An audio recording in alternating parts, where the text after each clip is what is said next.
Hello mga master! Welcome back again to our channel. Panibagong araw, panibagong kabanata na naman ang pagsumasumay natin ngayong araw na ito. At kung bago ka sa ating channel, pag-click ang subscribe button and hit the notification bell para updated kayo sa ating mga susunod na videos.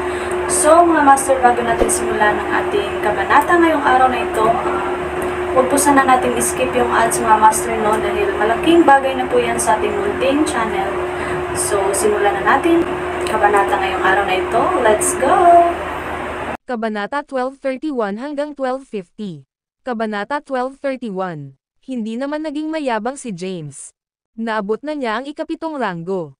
Hindi lang iyon, ngunit ang martial technique na kanyang ginagawa ay ang Invincible Body CD. Sa martial technique na ito, medyo malakas ang kanyang depensa. Tiwala siya na hindi siya matatalo laban sa ikawalong ranggo. At saka, na-master na niya ang 13 Heavenly Swords, kaya nagkaroon siya ng mga kakayahan.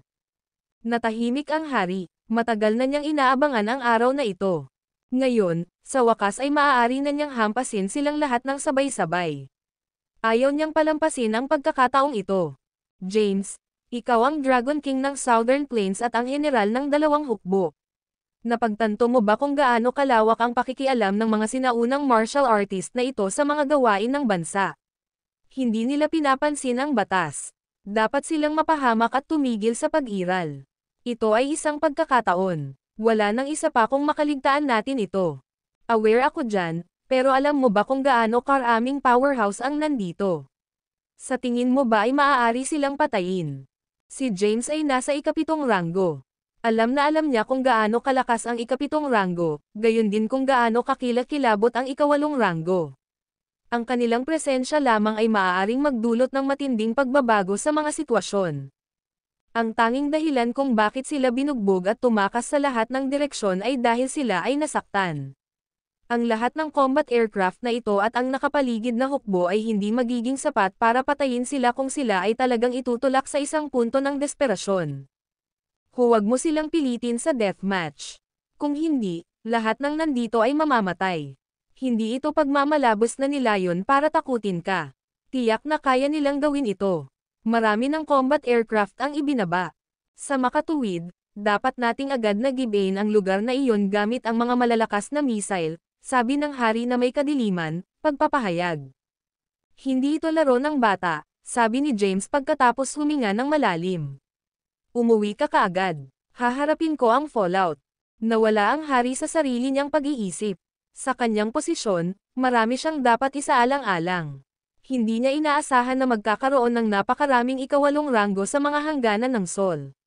2 o 3 sa kanila ay long shot na sa kanyang hula. Ang kasalukuyang sitwasyon ay lumampas sa kanyang inaasahan. Pagkaraan ng ilang sandali ay napabuntong hininga siya. James, hahayaan kitang humawak. Aalis na rin ako sa trono sa susunod na taon. To put it bluntly, I don't need to worry about these things. Gusto ko lang bigyan ang bagong hari ng isang mapayapang bansa at hindi siya mahuli sa gitna, tumatanda na ako. Ang mga responsibilidad sa hinaharap para sa bansa ay babagsak sa iyong mga balikat at sa mga nakababatang henerasyon. Pagkasabi noon ay ibinaba na niya ang telepono. Utos ng hari, withdraw the troops, bilin agad ni James. Nakatayo si Gloom sa tabi ni James. Narinig niya rin ang boses mula sa tawag. Ipasa ang utos na ang buong hukbo ay dapat lumikas, sabi niya rin. Lumikas. Mabilis. Lumikas. Kasunod ng utos, nagsimulang umatras ang hukbong nakatalaga sa paligid ng Mount Thundersect. Mabilis ding lumipad ang mga combat aircraft na nasa himpapawid. Sa wakas ay nabawi ang kapayapaan ng lugar. Matapos makaalis ang mga tropa, nakahinga ng maluwag si James. Sana kayanin mo ang kahihinatnan, James. Napasulyap si Gloom kay James, saka tumalikod at umalis nang hindi na nagtagal pa. Napatingin si James sa bulubundukin sa di kalayuan. Naputol ito sa mga impakto. Kahit tapos na ang labanan, ang mga bahagi ng bundok ay dumudulas pa rin pababa. Nanatiling tahimik si Jackson. Pagkatapos lamang na umatras ang hukbo ay bumantong hininga siya at sinabing, nagtataka ako kung kumusta na ang mga taong pumasok sa underground shelter. Dapat ay maayos sila kung ang kanlungan ay sapat na matibay. Ang kailangan nating gawin ngayon ay simulan ang rescue operation at maghanap sa mga bundok para iligtas ang mga sinaunang martial artist, ani James. Iyan. Masyadong mahirap iyon. Bahagyang umiling si Jackson. Maraming bundok ang nataman at gumuho. Ang paghahanap sa kanila ay magiging napakahirap. Kahit mahirap, kailangan natin silang iligtas. Mukhang determinado si James. Napakaraming sinaunang martial artist. Hindi katanggap-tanggap na isuko lang sila. Muli niyang tinawagan si Henry. Cancel the mission, Henry. Magbigay ng utos na ilipat ang Red Flame Army mula sa capital patungong Terrentville, at pati na rin ang Black Dragon Army, kasama ang iba't ibang kagamitan sa pagsajep. Naghahanda na akong maghukay sa mga bundok para iligtas ang ilang tao. Dapat mabilis. Mr. Caden, anong nangyari? Alam ni Henry na pumunta si James sa Mount Thunder Sect sa Terrentville, ngunit hindi alam ang tungkol sa mga sinaunang martial artist. Huwag mo nang itanong. Bilisan mo lang. Magpadala ng salita sa Blythe King na magpadala din ng mga tropa para sa pagliligtas. Nauubusan na ng oras si James. Kailangan niyang maghukay sa mga bundok sa lalong madaling panahon. Kung hindi, ang mga sinaunang martial artist na inilibing sa ilalim ay nasa matinding panganib. Kahit na sila ay mga sinaunang martial artist na may medyo malakas na pisikal na konstitusyon kumpara sa mga ordinaryong tao, ang paglilibing sa ilalim ng lupa para sa isang pinalawig na panahon ay makakasama. Ang video na ito ay edited by Urban Storytelling. Kabanata 1232. Oo, aayusin ko agad. Sa sandaling matanggap ni Henry ang utos, pumunta siya upang gawin ang mga kinakailangang pagsasaayos.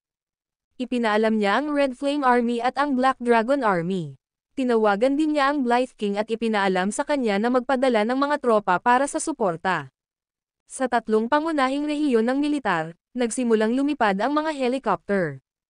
Sa labas ng Mount Thunder Sect, pumunta tayo at tingnan, Mr. Cabral, para makita kung ilang 8th rank powerhouses ang nakalusot. Maaaring mabuhay ang iba, ngunit kailangang mamatay ang mga miyembro ng GUSEC, sabi ni James. Ang layunin ni James ay lipulin ang GUSEC. Ito ay isang mahusay na pagkakataon, at hindi niya nais na palampasin ito. Sige. Tumanggo si Jackson. Pareho silang lumundag sa hangin at lumipad patungo sa Mount Thunder Sect. Hindi nagtagal, lumitaw sila sa kalangitan sa itaas ng ilang mga guho. Pareho silang nakatayo ng ilang metro sa himpapawid, pinagmamasdan ang lupa sa ibaba. Ang itim na usok ay nagmumula sa maraming lokasyon sa ibaba, na nagbibigay ng impresyon ng resulta ng isang labanan. Walang napansin si James sa kanyang line of sight. Tumingin siya kay Jackson at sinabing, mas mabuting maghiwalay at maghanap ng hiwalay. Mag-ingat ka. Kung gagawa ng nakamamatay na pag-atake ang ika-8 ranggo na powerhouse, kahit na sila ay kritikal na nasugatan at nasa bingit ng kamatayan, ito ay sapat na upang lipulin ang ika-7 ranggo. Hindi ko kailangan na ipaalala mo sa akin, James. Mas marami akong alam tungkol sa mga sinaunang martial artist kaysa sa iyo, sabi ni Jackson na may pilit ng ngiti. Dahil sa hiya, hinawakan ni James ang ilong niya.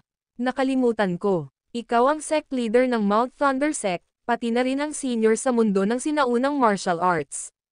Sa halip, dapat kang maging mas maingat, paalala ni Jackson. Mag-iingat ako. Tumanggo si James. Tapos, umalis na siya. Sa mga guho na ito, sinimulan niyang hanapin ang mga nakaligtas. Hinanap niya sila ng may matalas na pangunawa. Ilang sandali pa ay nakarinig siya ng mabilis na paghinga. Bumaba siya mula sa langit at lumitaw sa isang lugar sa gitna ng mga guho. Nagkalat ang lugar ng mga sirang piraso ng bato. Naglakad siya palapit. Sa likod ng isang napakalaking bato, isang nasa katanghaliang gulang na lalaki ang napuno ng dugo at humihingal. Tawagan si Maverick. Nang makita ang tao, natigilan si James. Ilang sandali lang ay itinaas niya ang kanyang mga kamay, namumuo sa kanyang mga palad ang malakas na true energy. Batid niya na si Callan ay nasugatan, at ang pinsala ay malubha. Noong una ay tinambangan si Callan, pagkatapos nito ay nakipag-away siya sa Spirit Turtle. Pagkatapos ay kailangan niyang iwasan ang pag-atake ng Myzil. Nasa bingit na siya ngayon ng kamatayan. Iyon ang pinakamagandang oras para mag-strike. James Caden. Nakasandal si Callan sa bato. Hindi niya maiwasang mapabuntong hininga nang makitang sumulpot si James. Dahan-dahan niyang sinabi, alam ko. Gusto mo akong patayin. Lahat ng tao sa mundo gusto akong patayin.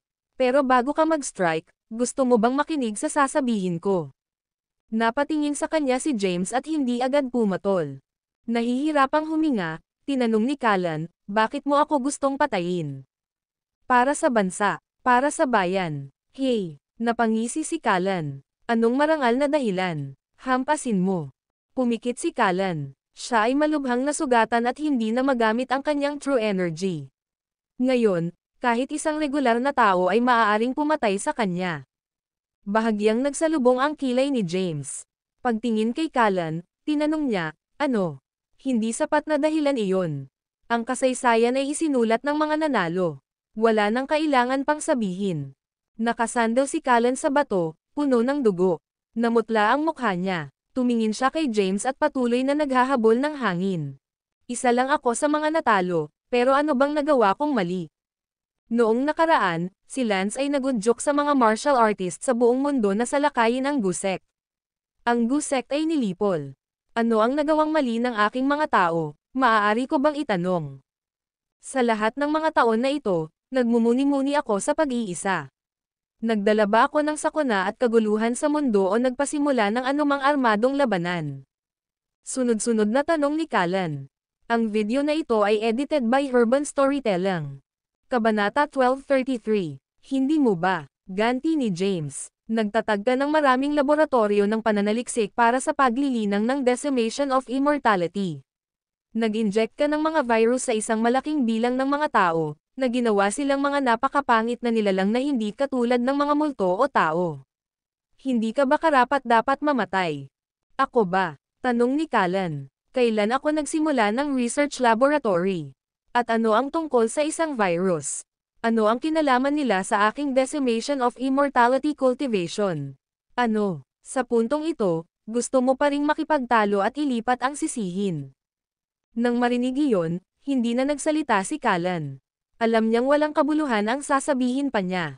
Ihahatid na kita. Inilabas ni James ang Blade of Justice at itinutok ito sa tapat niya. Pumikit si Callan. Akmang hahampasin na ni James, may inilabas siyang sphere, na may dugo, mula sa likuran niya. Kasing laki ito ng kamao. Iniharap niya ito kay James at sinabing, ito ang ubod ng Spirit Turtle. Matapos patayin ang Spirit Turtle, ang core nito ay naduraj. Nagpakahirap ako para makuha ang isa sa kanila. Ngayon na hindi na ito kapaki-pakinabang sa akin, ibibigay ko ito sa iyo. Mas marami kang potensyal kaysa sa akin at walang alinlangang makakamit mo ang ika-9 na ranggo sa hinaharap. Hindi ito tinanggap ni James. Sa halip, tinitigan niya ng nakamamatay na titig si Callan. Napakaraming problema ang pinagdaanan mo para makuha ito. Ibibigay mo na lang sa akin. Napasandal si Callan sa bato. Hindi ko na magagamit. Sa totoo lang, kahit wala kang ginagawa, hindi ako mabubuhay. Tinambangan ako ni Luke dyan, at ako ay malubhang nasugatan. Pagkatapos, nakipag-away ako sa Spirit Turtle. Pagkatapos noon, nakaiwas ako sa sunod-sunod na pag-atake. Matatapos na ang buhay ko. Siya ay isang malungkot na tanawin. Si Callan ay hindi nagkaroon ng kilos ng isang walang katulad na powerhouse, at siya ay mukhang isang tao sa pintuan ng kamatayan. Bago ako mamatay, gusto ko lang ipaalam sa iyo na nagbubulay-biyalay ako sa pag-iisa sa lahat ng mga taon na ito nang may kumpletong pagtuon. Ang gusto ko lang ay paghihiganti. Wala akong ginawang masama o kabalbalan. Anong mga laboratorio ng pananaliksik? Anong virus? Wala akong alam tungkol sa kanila. Tinanggap ni James ang ubod na iniabot niya. Nabahiran ito ng dugo ng espiritong pagong at nakaramdam ng bigat at bahagyang init sa kanyang mga kamay na parang may hawak na bowl ang bakal. Sa puntong ito, napansin ni James ang pagtanda ng mukha ni Callan. Nagsimulang pumuti ang kanyang buhok. Alam ni James na ang true energy ni Callan ay nawawala. Ang kanyang mga panloob na organo ay tumigil sa pagtanggap ng pagpapanatili ng true energy at nagsimulang lumala ng mabilis. Sa sandaling ito, nakaramdam siya ng kaunting simpatiya kay Callan. Totoo ang sinabi ni Callan, siya lang ang natalo. Kung siya ay nanag sa nakaraan, ang posisyon ng hari ay sa kanya. Marahil siya ay nagsimula ng isang digmaan, at marahil siya ay nanalo. Iba na sana ang kasaysayan ngayon. Mabilis siyang kumilos at hinawakan ang acupoint ni Callan, pinatigil ang pagwawaldas ng true energy niya. Napadilat si Callan na nakapikit at tumingin kay James. Anong ginagawa mo? Walang pakialam na tanong niya.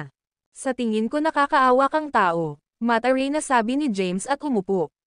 Nadulas ang crucifer mula sa kanyang manggas. Kinuha niya ang isa sa mga karayom at idinikit sa ibabaw ng ulo ni Callan. Pagkatapos, mabilis niyang inilapat ang mga karayom. Hindi nagtagal, natabunan ng 12-dosenang pilak na karayom ang katawan ni Callan. Si James ay kasalukuyang nasa ikapitong ranggo. Ang kanyang cultivation base ay malakas, na nagpapahintulot sa kanya na patuloy na maglapat ng mga karayom. Pagkatapos niyang ilapat ang mga karayom, sinimulan niyang tanggalin ang mga ito. Ang lakas ng buhay ni Callan ay tumigil sa paghina. Ang kanyang panloob na pinsala ay naging matatag din. Ngayon ay wala ng panganib sa kanyang buhay hanggat hindi niya ginagamit ang kanyang true energy nang walang ingat. Pagkatapos mag-concentrate sa pagpapanumbalik ng kanyang katawan sa kalusugan ng ilang sandali, siya ay gagaling. Kung gaano siya katagal mabubuhay pagkatapos nito ay matukoy ng sarili niyang kapalaran. Kung ililigtas mo ako ngayon, hindi ka ba natatakot na papatayin kita kapag nabawi ko na ang lakas ko? Casual na tanong ni Callan. Naniniwala ako sa sinabi mo. Napatingin si James sa kanya. Naniniwala ako na hindi mo alam ang mga laboratorio ng pananaliksik o virus. Marahil ay talagang nagmumuni-muni ka sa pag-iisa at hindi mo alam ang mga aksyon ng iyong mga nasasakupan. Ang video na ito ay edited by Herban Storytelling. Kabanata 1234. Bakit ka maniniwala sa akin? Ang core ay isang kahangahangang bagay. Gusto kitang patayin, ngunit ibinigay mo ito sa akin habang ikaw ay namamatay. Masasabi ko dito na wala kang masamang puso. Nagtiwala si James sa kanyang intuition. Naniniwala siya na hindi naman masamang tao si Callan. Sa kabila ng pagiging ang kataas-taasang pinuno ng Gusek, si Callan ay hindi gumawa ng anumang bagay na nakakapinsala sa bansa sa panahon ng kanyang pamumuno sa Gusek noong nakaraang siglo. Bukod dito, gusto ni Luke Jan na patayin si Callan dahil wala na siyang pagnanais na lumaban para sa kapangyarihan. Nag-aalala lamang siya sa paglilinang at pagninilay sa pag-iisa. Sumando si Callan sa bato at tumingin kay James na may pagpapasalamat. Ikaw talaga ang Dragon King, ang commander ng dalawang hukbo. Ang iyong malawak na pag-iisip ay walang kapantay. Utang ko sa iyo ang buhay ko. Kung may kailangan ka sa hinaharap, sabihin mo lang ang salita at malugod kong tutulungan. Tumayo siya habang sinasabi iyon. Gayunpaman, pagkatayo niya ay bumagsak siya sa lupa. Agad na sinabi ni James, mas maganda kung hindi ka masyadong magpapalipat-lipat ngayon. Ilalabas muna kita dito. Kung hindi, kung mahanap ka ng iba, wala kang pagkakataong mabuhay. Binuhat niya si Callan na nasa lupa, gumawa ng ilang hakbang, at pagkatapos ay nawala sa lugar. Mabilis si James. Hindi nagtagal, umalis siya sa hanay ng Mount Thunder Sect at lumitaw sa sementadong kalsada. Medyo madaming sasakyan ang nakaparada doon. Nasa kanila ang minamaneho niya. Binuksan niya ang pinto ng kotse at inilagay si Callan sa backseat. Manatili ka rito at huwag kang gumalaw ng walang ingat. Malapit nang dumating ang tropa. Ibabalik kita noon para gamutin ang mga sugat mo, bilin niya. Bumagsak si Callan sa upuan, pumikit, at wala nang ibang sinabi. Isinara ni James ang pinto at tumalikod para umalis. Pagkaalis niya ay dahan-daang umupo si Callan at sumando sa upuan. Nagpakawala siya ng walang magawang buntong hininga at natawa sa sarili. Hindi ko akalain na ako, si Callan Maverick, ay mababawasan sa ganitong estado balang araw. Sa sandaling ito, nakaramdam siya ng pagod. Gusto niyang matulog. Pagbalik sa upuan, ipinikit niya ang kanyang mga mata. Pagkaalis ay inilabas ni James ang core na ibinigay ni Callan sa kanya. Paulit-ulit niya itong pinaikot sa kanyang mga kamay habang sinusuri iyon. Bukod sa bahagyang mainit sa pagpindot, walang ibang namumukod tangi dito. Ang bagay na ito ay may kakayahang lubos na mapahusay ang kapangyarihan ng isang tao at magbigay ng buhay na walang hanggan. Mahinang ungol ni James. Hindi siya lubos na kumbinsido. Kawalang kamatayan. Ito ay sobrang fantastic. Iniligpit ni James ang ubod at nagpatuloy sa paghahanap sa iba. Samantala, sa snow cavern, malalim sa ilalim ng lupa. Naka-cross-leg si Thea. Ang kanyang buong katawan ay kumikinang sa kulay ng dugo. Idiniin ni Thomas ang kanyang mga kamay sa kanyang likod. Gamit ang kanyang true energy, tinulungan niya si Thea sa pagpino ng malakas na puwersa sa loob ng kanyang katawan. Napakalakas ng puwersa na kahit siya ay hindi niya ito mapino. Kaya lang niya itong pigilan. Pagkaraan ng mahabang panahon, binawi niya ang kanyang mga kamay. Kamusta, Thea? Mas gumaan ang pakiramdam ni Thea. Tumango siya at sinabing, oo. Medyo gumaan na ang pakiramdam ko. Pero, parang may kung ano sa loob ko. Medyo hindi komportable ang pakiramdam ko. Pumasok na sa katawan mo ang dugo ng pagong at nahalo sa dugo mo. Hindi ko ito mapino, at hindi ko ito mapipilit. Pansamantala ko lang kayang sugpuin, paliwanag ni Thomas. Medyo namutla ang mukha ni Thea at nagtanong siya, kung ganoon. Ano ang dapat kong gawin? Hindi ko rin alam, sabi ni Thomas na may tame-time na ekspresyon, ang dugo ng espirito pagong ay dugo ng hayop. Maaari itong maging sanhi ng paglihis ng enerhiya ng isang tao. Kasalukuyan ka bang nabalisa o hindi mapalagay? Hindi, ayoko. Mukhang naguguluhan si Thea. Pag-usapan natin ito pagkatapos nating malaman kung paano makaalis dito. Hindi sigurado si Thomas sa kasalukuyang pisikal na kalagayan ni Thea. Ang pinakamahalagang bagay sa sandaling ito ay upang makahanap ng isang paraan sa lalong madaling panahon. Tumayo na rin si Thea. Pagkatayo niya, napansin niya ang malevolent sword sa lupa. Para sa ilang kadahilanan, naramdaman niya ang isang pakiramdam ng pagiging pamilyar nang tumingin siya sa espada. Ang video na ito ay edited by Urban Storytelling. Kabanata 1235. Sir Caden, ano po ito? Iniskan ni Thomas ang kanyang paligid na may balak na maghanap ng daan na lalabasan nang marinig niya ang boses ni Thea. Lumingon siya at nagtanong, ano? Nakaturo si Thea sa isang itim na espada na nakahandusay sa lupa. Ang lugar na ito ay malalim sa ilalim ng lupa. Ang lugar ay napapaligiran ng dilim at walang liwanag. Gayunpaman, nasa ikatlong ranggo si Thea. Medyo maganda ang kanyang paningin. Nakikita niya sa kabila ng katotohanan na ang lahat sa paligid niya ay itim. Ang dilim ay hindi gaanong problema para kay Thomas. Ito, ipinaliwanag ni Thomas, this is the malevolent. Ito ay espada ng isang super elite na nagsilbi sa ilalim ng Prince of Orchid Mountain. Pinangunahan ng prinsipe ng Orchid Mountain ang maraming elite dito 1,000 taon na ang nakalilipas upang patayin ang Spirit Turtle, ngunit nabigo sila. Sinaksak ng may-ari ng malevolent ang Spirit Turtle at nadungisan ng dugo nito. Dahil dito, nalihis ang kanyang enerhiya at nawalan siya ng malay. Ang prinsipe ng Orchid Mountain ay pumagitin at pinutol ang kanyang braso bago inalis ang espada. Isa itong misteryosong espada. Ito ay isang tibak ng kasamaan. Kahit ako hindi ko makontrol. Nagbigay ng maikling pagpapakilala si Thomas. Isang tibak ng kasamaan. Pagdududa ni Thea, lumakad siya, yumoko, at kinuha ang malevolent sword na nakahandusay sa lupa. Anong ginagawa mo? Ibaba mo na agad yan, agad na sigaw ni Thomas. Gayunpaman, kinuha na ito ni Thea. Pamilyar sa kanya ang malevolent nang hawakan niya ito na para bang bahagi ito ng kanyang katawan. Kinawian niya ito ng ilang beses. Ang espada ay nagbuga ng tumatagos na liwanag. Napakagandang espada. Hindi niya maiwasang mapabulalas. Ikaw, tinitigan ni Thomas si Thea at nagtanong, wala ka bang nararamdamang discomfort? Mayroon ka bang matinding pagnanais na pumatay? Hindi. Baka sa mukha ni Thea ang pagtataka. Bakit may pagnanais na pumatay? Tanong niya. Ipinaliwanag ni Thomas, ang dugo ng espiritong pagong ay lubhang masama. Ang espadang ito ay may bahid ng dugo ng Spirit Turtle. May kakayahan itong impluwensyahan ang isipan ng mga tao at bigyan sila ng pagnanais na pumatay ng mga tao. Maaari pa nga silang kontrolin ng espada. Hindi kaya hindi mo iyon nararamdaman. Hindi. Umiling si Thea. Natarante si Thomas. Bakit naging ganito? Nasa ikawalong ranggo siya. Nasa ikawalong ranggo rin si Simon Cabral. Gayunpaman, hindi nila makontrol ang espada, ngunit kaya ni Thea.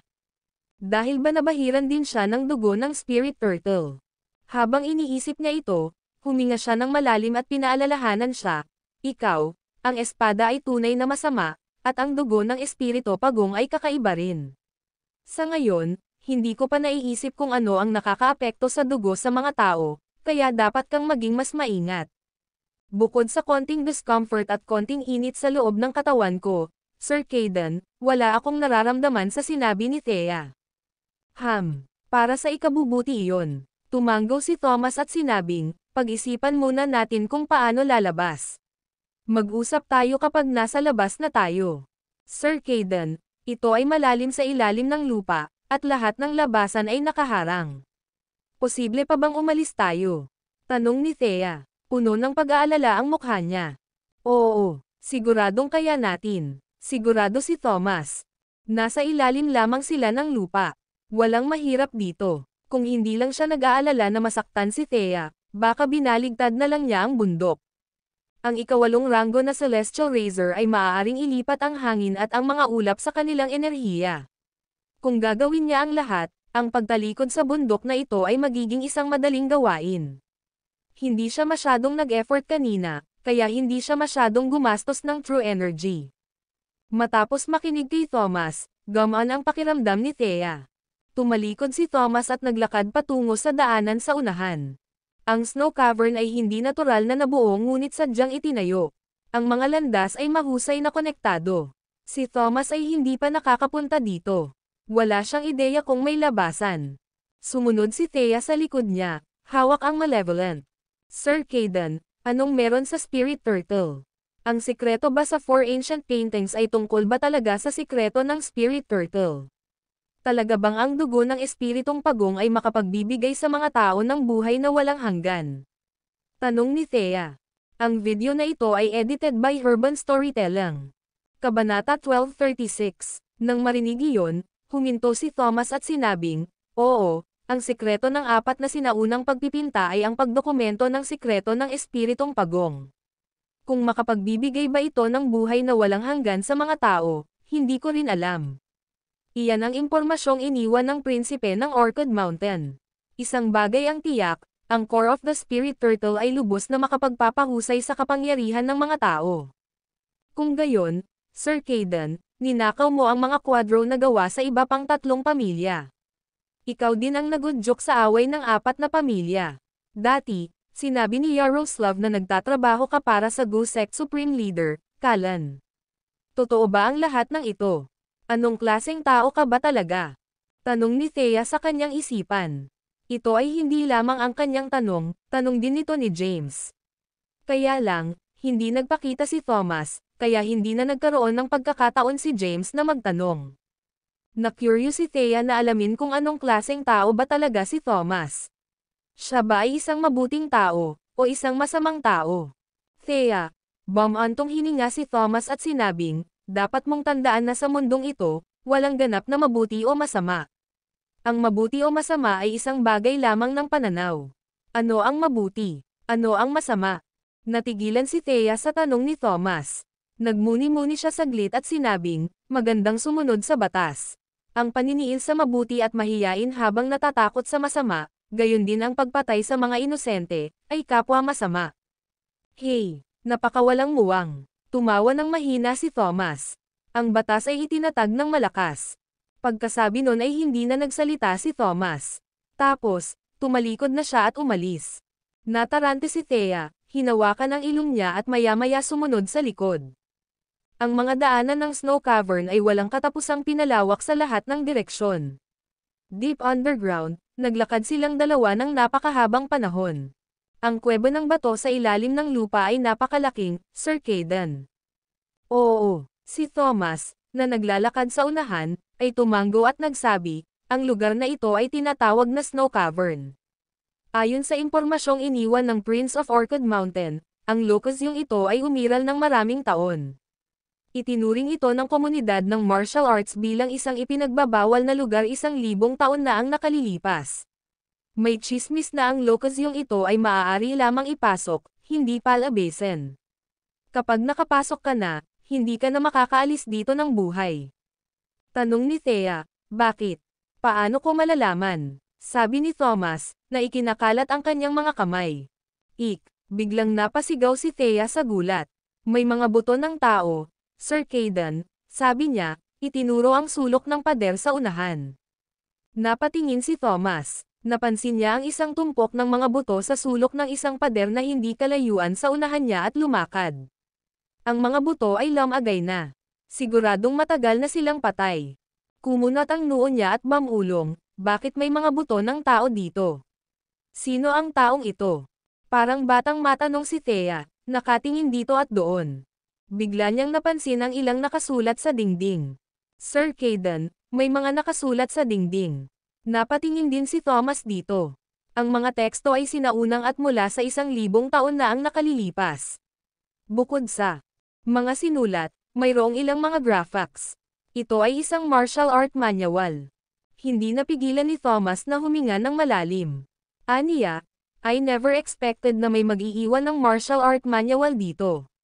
Ito ay malamang na iniwan ng taong ang mga buto ay nasa lupa doon noong sila ay nabubuhay pa. Ilang sandali din itong tinitigan ni Thea pero hindi niya maintindihan. Sir Caden, tungkol saan ang mga sulat na ito? Mataman itong tiningnan ni Thomas. Pagkatapos, sinimulan niyang i-circulate ang kanyang enerhiya ayon sa paraan ng paglilinang na nakasulat sa dingding. Sa loob ng ilang sandali, naramdaman niya ang mga indikasyon ng paglihis ng enerhiya. Agad siyang huminto at napabulalas, kakaiba at malalim na paraan ng paglilinang. Anong problema, Sir Caden? Tanong ni Thea. Ang pamamaraan ng paglilinang na nakasulat sa dingding ay medyo kakaiba at komplikado.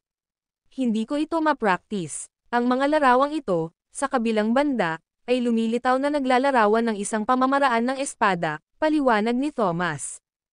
Habang sinasabi niya iyon ay patuloy niya itong tinitingnan. Hindi nagtagal, natapos niya itong pag-aralan. Oo, iniwan ito ng Malevolent King. Iyan ba ang piling tao na naglingkod sa prinsipe ng Orchid Mountain at siyang may-ari ng espada sa aking mga kamay, Sir Caden? Tumango si Thomas. Oo, nag-iwan ng mensahe ang Malevolent King. Pagkagising niya ay nakaharang na ang labasan kaya hindi siya makaalis. Sinubukan niyang mabuhay dito kahit naghihingalo na siya. Walang pagkain, ngunit dahil napakalakas niya, nagamit niya ang true energy para panatilihing buhay ang kanyang katawan. Siya ay nanirahan dito sa loob ng 80 taon. Sa loob ng 80 taon, siya ay nadulas sa kabaliwan. Sa ganitong estado, nakaisip siya ng isang masamang pamamaraan ng espada. Iyan ang sword technique na nakadokumento sa dingding. Ang video na ito ay edited by Urban Storytelling. Kabanata 1237. Nang malapit nang mamatay ang Malevolent King, mayroon siyang malinaw na pag-iisip. Ayaw niyang mawala ang evil sword technique na ginugol niya sa 1 siglo. Kaya, bago siya namatay, inukit niya ito sa batong pader at iniwan ang kanyang mga huling salita. Ang mga kulang sa sapat na merito ay hindi dapat magsanay. Hindi maiwasang mapabuntong hininga si Thomas nang mabasa iyon. Nasa 8 ranggo siya. Sa kanyang lakas, maituturing pa rin sana siyang isa sa mga nangungunang elite 1,000 taon na ang nakalilipas, ngunit hindi niya magawa ang pamamaraan ng paglilinang at ang masamang pamamaraan ng espada na nakadokumento sa pader na bato. Siya ay isa pang kapwas-palad na tao, na nakulong dito sa loob ng 1 siglo. Higit pa riyan, siya ay lumalabas-masok sa pagkabaliw sa buong panahong iyon. Pasulyap-sulyap ni Thea ang mga teksto at paglalarawan sa pader na bato ng walang pag-iisip. Kung kahit si Thomas ay hindi makapagsanay, tiyak na hindi niya magagawa. Sir Caden, humanap tayo ng daan palabas sa lalong madaling panahon. Hindi namin alam kung ano ang nangyayari doon o kung paano si James. Nag-aalala si Thea sa sitwasyon sa labas at kay James. Hindi na siya makapaghintay na umalis. Walang nagmamadali, bahagyang itinaas ni Thomas ang kanyang kamay at sinabing, napakakapangyarihan ni James ngayon. Naabot na niya ang 7 ranggo. Ang mga elite sa 8 ranggo sa labas ay pawang nasugatan. Ang kanilang lakas ay may makabuluhang lumiit. Higit pa riyan, may mga tropa na random na naghuhulog ng mga bomba. Kahit na mabuhay sila, wala silang pagkakataon laban kay James. Nakakagulat na wala siyang pakialam kay James. Itinuro ni Thomas ang mga nakasulat sa pader na bato at sinabi, ang pamamaraan ng paglilinang na nakadokumento sa pader na bato ay Ataraxia. Ang Malevolent King ay palaging dumudulas sa kabaliwan, nagdurusa sa dugo ng pagong. Upang maibsan ang kanyang sakit at kontrolin ang beast blood, nilikha niya ang pamamaraang ito ng paglilinang. Sa tingin ko kaya mo itong sanayin. Nadungisan si Thea ng dugo ng pagong. Nag-aalala si Thomas na ang kanyang enerhiya ay lumihis at siya ay mahuhulog sa pagkabaliw tulad ng Malevolent King. Ang pamamaraang ito ng pagtatanim ay makikinabang sa kanya. Umupo sa isang lotus na posisyon, utos ni Thomas. Okay, naka-crossleg si Thea sa lupa. Habang nasa likod ang mga kamay, tumayo si Thomas sa harapan niya at nagturo, kailangan mong tandaan ang lahat ng sinasabi ko. Hindi mo na kailangang linangin ito ngayon dahil kulang ka sa lakas para gawin ito. Kabisaduhin mo na lang at linangin mo sa hinaharap. Oo, naiintindihan ko. Tumango si Thea. Sinimulang ibigay ni Thomas kay Thea ang nakasulat sa pader na bato. Nakinig ng mabuti si Thea. Hindi nagtagal ay nalaman niya ito sa puso. Isa siyang martial artist. Nilinang niya ang espiritual na sining, at gayon din ang heavenly breath, na itinuro sa kanya ni James. Nang ipaliwanag ni Thomas sa kanya ang paraan ng paglilinang ng ataraxia, alam niya kaagad kung paano ay circulate ang enerhiya. Gusto niyang subukan ito. Ipinakalat ni Thea ang kanyang true energy alinsunod sa pamamaraan ng paglilinang. Sa sandaling ginawa niya iyon, nagsimulang tumulo ang dugo ng pagong sa kanyang katawan. Tumalon ito sa mga meridian na may nakakatakot na presensya. Ang kanyang katawan ay biglang nagbigay ng dugo pulang glow. Ang biglaang pulang-pula na pagkinang ay maliwanag sa madilim na kuwebang ito. Anong ginagawa mo? Si Thomas ay nawawala sa kanyang pag-iisip habang nakatitig sa batong pader. Nang makaramdam siya ng nakakatakot na aura, nagbago ang kanyang mukha sa isang iglap at sinabi niya, tumigil ka na. Sa puntong ito, si Thea ay nadulas sa isang malalim at misteryosong estado. Hindi niya marinig si Thomas. Nagmamadaling lumapit si Thomas at hinawakan ang acupoint ni Thea sa pagtatangkang pigilan siya. Gayunpaman, nang dumampi ang kanyang mga daliri sa kanyang acupoint, naramdaman niya ang isang malakas na puwersa na nagmumula sa kanyang katawan. Napaatras siya ng ilang metro. Puno ng pagtataka ang mukha niya. Napakalakas ng puwersa. Nahirapan siyang paniwalaan na ang lakas sa loob ng katawan ni Thea ay napakalakas. Nasa ikatlong ranggo lamang si Thea. Nasa ikawalong ranggo siya, isang hakbang lang ang layo mula sa skyward stairway. Ganun pa man, napaatras siya ngayon. Itinoon niya ang tingin kay Thea, pinagmamasdan ang bawat galaw nito. Nagliwanag ang buong katawan ni Thea ng pulang-pula. Sa sandaling ito, na may masakit na ekspresyon sa kanyang mukha, siya ay sumigaw. Kaagad pagkatapos, namumuo ang mga ugat sa kanyang mukha. Ang kanyang mga itim na pupil ay naging dugo pula sa isang iglap. Bigla siyang tumayo at hinawakan ang malevolent sword mula sa lupa. Nakatutok ang pulang-pula niyang mga mata kay Thomas. Nakakatakot ang mga mata niya. Maging si Thomas ay hindi maiwasang mapa-atras ng ilang hakbang. Hawak ang malevolent sword, itinaas ni Thea ang kanyang mga kamay at umindayog, tumama ng husto. Sumabog ang Crimson Sword Energy. Ang video na ito ay edited by Urban Storytelling. Kabanata 1238, tumayo si Thomas, itinaas ang kanyang kamay, at isang pagsabog ng malakas na enerhiya ang lumabas sa kanyang palad. Umikot ang enerhiya at hinaranggan ang pagsabog ng sword energy na patungo sa kanya. Sa isang iglap, lumitaw siya sa likod ni Thea at tinapik ang ilang major meridian sa likod nito. Agad na nawala ang pulang dugong kumikinang sa mga mata ni Thea. Bumagsak siya sa lupa at nawalan ng malay. Tumayo si Thomas sa isang tabi at tumingin kay Thea, na bumagsak at walang malay sa lupa. Malungkot ang ekspresyon ng mukha niya. Ang dugo ng spirit turtle ay beast blood.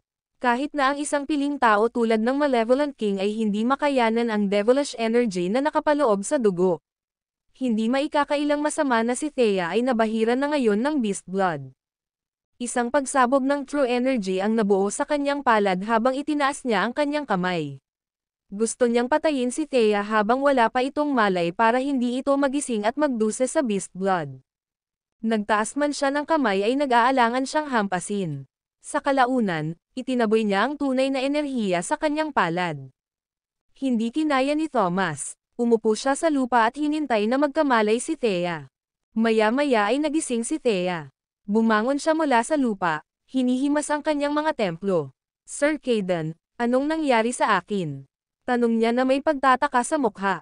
Tumingin sa kanya si Thomas at mahinahong nagtanong, wala ka bang naaalala tungkol dito?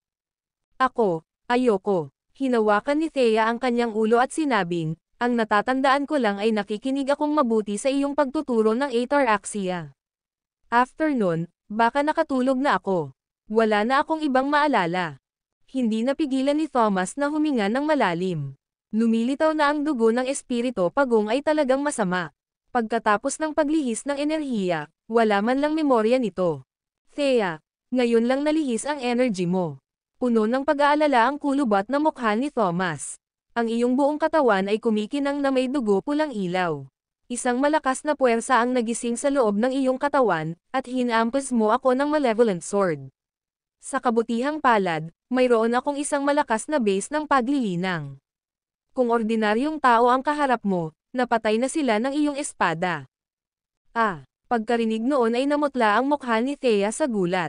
Nanginginig ang kanyang maselang frame. Talaga. Oo, ito ang katotohanan. Tumanggaw si Thomas. Mula ngayon, huwag kang magpapalipat-lipat ng enerhiya at huwag mong gamitin ang iyong true energy. Kung gagawin mo ito, pasiglahin ng true energy ang dugo ng pagong sa iyong katawan, na magiging dahilan upang ito ay sumabog ng may malakas na puwersa. Sa iyong katalinuhan at pagtutok, hindi mo makokontrol ang kapangyarihan ng dugo ng pagong. Ang iyong enerhiya ay lilihis, at ikaw ay magiging isang makina na tanging marunong pumatay. Takot na takot si Thea sa sinabi ni Thomas. Sa sobrang pagkabalisa niya ay naluluha na siya. Kung gayon ano ang dapat kong gawin?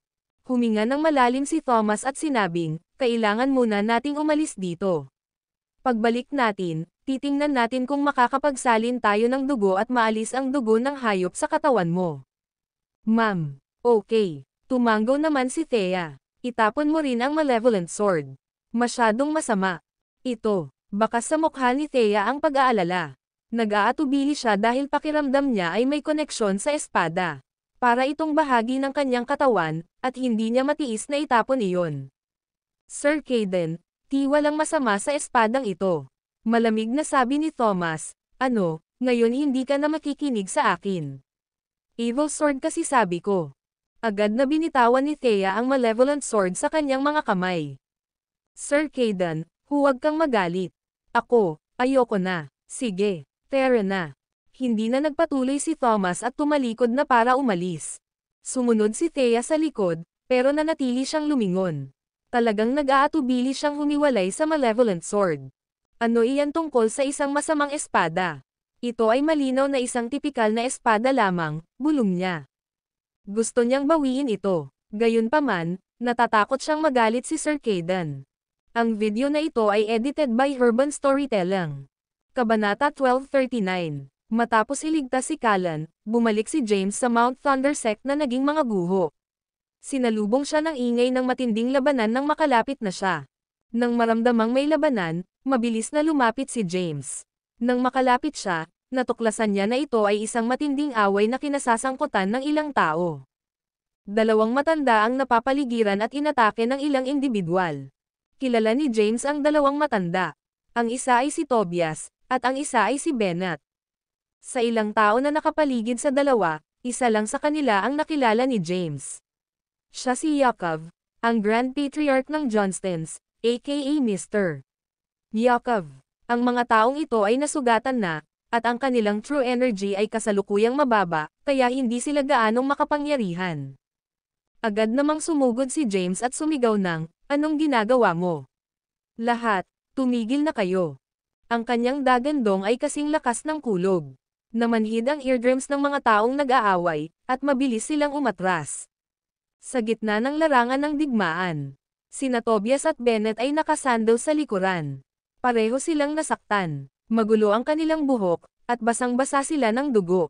May 7 tao sa paligid nila. Si Yakov lang ang nakilala ni James.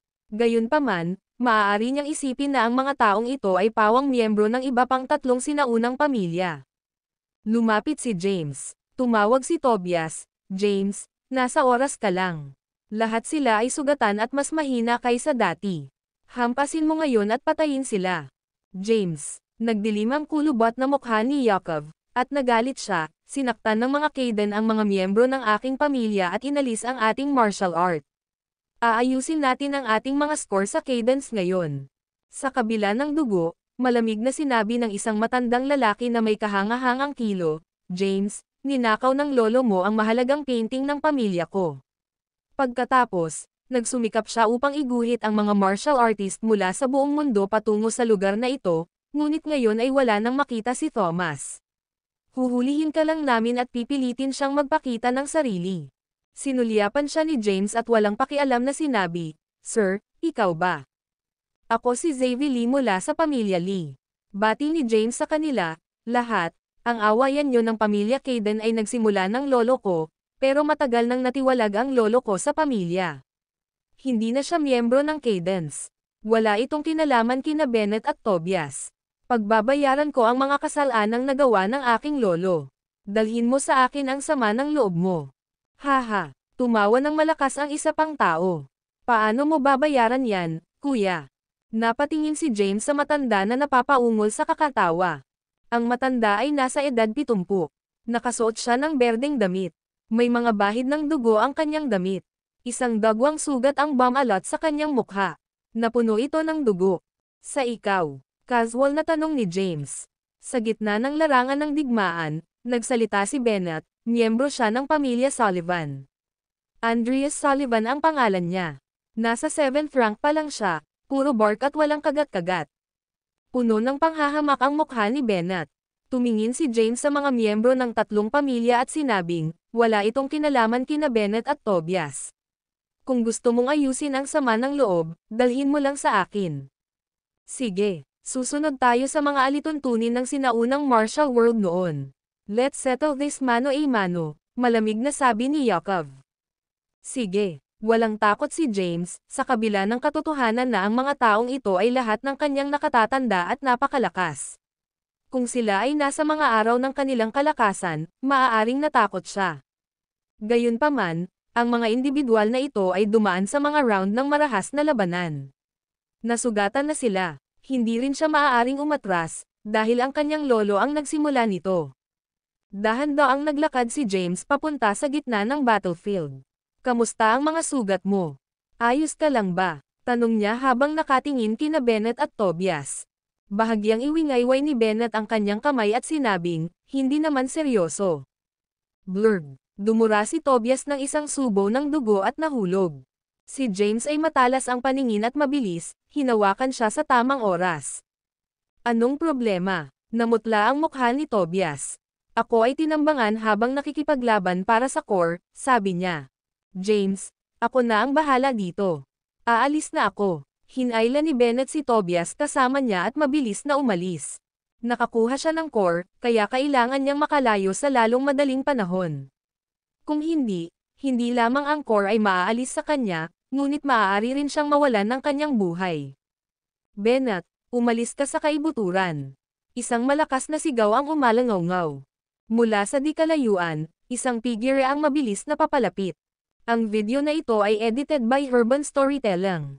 Kabanata 1240. Habang umaalingaw-ngaw ang boses, hindi mabilang na mga incorporeal na kamao ang nagpakita at umaakyat sa kanila ng may mapanirang puwersa. Ang Blithe Fist of Abomination.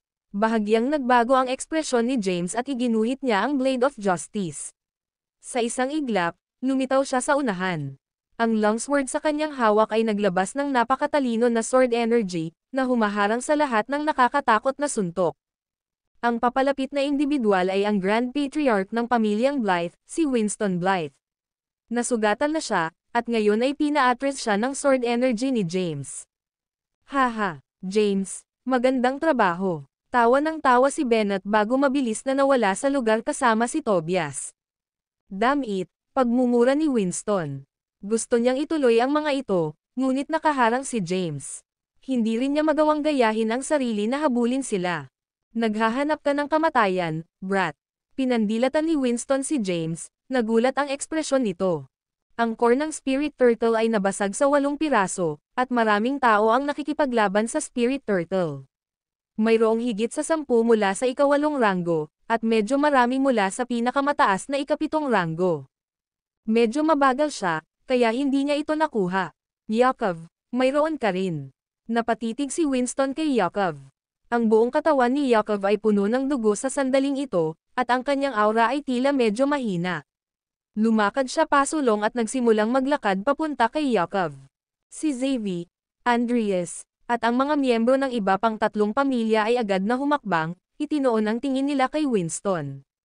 Grand Patriarch, sa sandaling ito, nagmamadaling dumating si Donovan at sumama kay Winston. Tiningnan ni Winston ang 3 pamilyang nagtatrabaho bilang isa. Alam niya na ang pagsisikap na labanan ang 3 pamilya para sa mga core na mayroon sila ay magiging lubhang mahirap. Ngayon, kailangan niyang maghanap ng iba ng mabilis at muli ang mga core mula sa kanila. Kung hindi, hindi siya mabubuhay ng mas matagal. Medyo matanda na siya at ibinigay na niya ito sa lahat ng oras na ito. Ang kanyang true energy ay nawala. Pagkatapos niyang bumalik, ang kanyang mga organo ay mabilis na masisira. Mamamatay siya sa loob ng 3 taon. Ang kaibuturan lamang ang makapagpapahaba ng kanyang buhay. Tara na. Pagkatapos ng maingat na pagsasaalang-alang, hindi na nagtagal si Winston at mabilis na umalis kasama si Donovan. Noon lang lumingon si James at tumingin sa mga miyembro ng 3 pang pamilya. Ninakaw ni Lolo ang mga painting ng 3 pamilya. Iyon ang pagkakamali niya. Gayunpaman, nakuha mo rin ito. Kung tama ang aking palagay, ang mga Johnston, ang mga Lee, at ang mga Sullivans ay nakakuha ng isang core, tama ba? Brat, ito ay 2 magkahiwalay na bagay, malamig na sabi ni Yakov. Pinatay mo si Theodore, isang miyembro ng aking pamilya, at pagkatapos ay ipinagbawal mo ang martial art ni Hades. Nagdala ito ng malaking kahihiyan at kahihiyansa. Pamilya Johnston. Itinutok ni James ang kanyang mahabang espada at sinabing, hampasin mo. Gayunpaman, kailangan kong ipaalala sa iyo na dahil nakuha mo na ang core, dapat kang umalis sa lalong madaling panahon. Sigurado ka bang magagawa mong panatilihin ang core kung dumating ang iba pang mga elite? Papatayin kita bago ako umalis. Dumilim ang mukha ni Yakov at mabilis siyang kumilos. Hawak ang isang mahabang espada, sumugod siya kay James. Mabilis ang takbo niya kaya after image lang niya ang nakikita ni James. Gano kabilis, tulad ng inaasahan ng isang 8 ranggo. Ang bilis niyang kumilos kahit na nasugatan siya. Nagulat si James, ngunit mabilis niyang inilabas ang kanyang talam. Klang! Nagsalpukan ang mga longsword. Lumipad ang mga spark. Isang nakakaligalig na vibration wave ang kumalat sa paligid bilang resulta ng impact, at parehong napaatras sina James at Yakov ng mahigit 10 metro. Minaliit kita, brat. Si Yakov ay mukhang solemn na. Masyadong malakas ang kasalukuyang James. Naalala pa niya ilang beses na nakita niya si James sa tirahan ng mga Kaidan. Ang pagpatay kay James noon ay magiging kasing dali ng pagpiga ng langgam. Sa loob lamang ng 1 buwan, naging makapangyarihan na siya. Kailangang mamatay si James. Ang katotohanan na hindi siya patay ay nagdulot ng banta sa mga Johnston. Naramdaman ni James ang layunin ng pagpatay mula kay Hades. Unconsciously, napakunot ang noo niya. Di nagtagal, tumingin siya sa mga miyembro ng iba pang 2 pamilya at walang pakialam na sinabi, huwag mo akong akusahan na binubuli ka sa pamamagitan ng pagsasamantala sa iyong mga pinsala. Labanan mo ako ng sabay-sabay. Habang sinasabi ito ni James, nagkaroon ng pagbabago sa kulay ng kanyang balat. Ito ay nagiging tanso. Sa isang iglap, naging tansong lalaki siya. Hawak niya ang Blade of Justice na may namumunong presensya. Matapos maabot ang ika-7 ranggo at ganap na gamit ang Invincible Body CD, nagsimulang makaramdam si James na hindi magagapi. Paano kung nasa iyo ranggo sila? Ang video na ito ay edited by Urban Storytelling. Kabanata 1241. Nakakaawang diskarte. Pinaikit ni Yakov ang kanyang mga mata nang makitang bronze ang kulay ng katawan ni James. Hinigpitan niya ang hawak sa kanyang longsword, at sa isang iglap ay lumitaw ang kanyang katawan sa harap ni James. Kasing bilis ng kidlat ang mga galaw niya. Hindi man lang nag-react si James bago niya nakita ang espada na nakadikit sa kanyang dibdib. Sa kabutihang palad, na-activate niya ang Invincible Body CD, at ang kanyang mga depensa ay tumaas ng malaki. Sa kasalukuyang estado ni Yakov, ang kanyang pag-atake ay halos hindi makapag-iiwan ng gasgas sa kanya. Bagamat hindi maarak ng espada ni Yakov ang laman ni James, Ang lakas ng pag-atake ay bumalik kay Yakov at naramdaman niya ang isang malakas na pagkirot sa kanyang katawan. Nagpabalik-balik ang katawan niya sa impact. Nabasag ng pagkabigla ang mga bato sa lupa at sinipa ang malalaking ulap ng alikabok sa hangin. Ano ito? Gulat na bulalas ni Yakov. Bagamat siya ay nasugatan at wala na sa kanyang kalakasan, siya ay isang pangwalo na ranggo na Grandmaster. Samantala, si James ay hindi hihigit sa isang baguhang brat kung ihahambing. Hindi siya makapaniwala na hindi masisira ng kanyang espada ang katawan ni James. Ipinalibot ni James ang kanyang true energy at itinayo ng matatag ang kanyang mga paa sa lupa, nilabanan ang pag-atake ni Yakov. Itinaas niya ang Blade of Justice at tinalikuran ang mahabang espada na nakadikit sa kanyang dibdib. Klang! Agad na naputol ang espada ni Yakov sa kalahati. Nagmamadali siyang umatras ng ilang metro. Ikaw ay isang ikapitong ranggo na Grandmaster. Hindi makapaniwalang tumingin si Yakov kay James. Hindi siya makapaniwala na si James ay isang 7th rank Grandmaster. Hindi maisip para sa isang taong wala pang 30 taong gulang na maging isang ikapitong ranggo na Grandmaster. Mamatay. Lalong dumilim ang kanyang ekspresyon. Ang lakas ni James ay hindi maihahambing, at magiging banta siya sa mga Johnston sa kalaunan kung hindi siya mamamatay dito. Sa pagtingin kay Yakov, na natatakpan ng mga pinsala, sinabi ni James na walang pakialam, tama. Umakyat na ako sa ikapitong ranggo.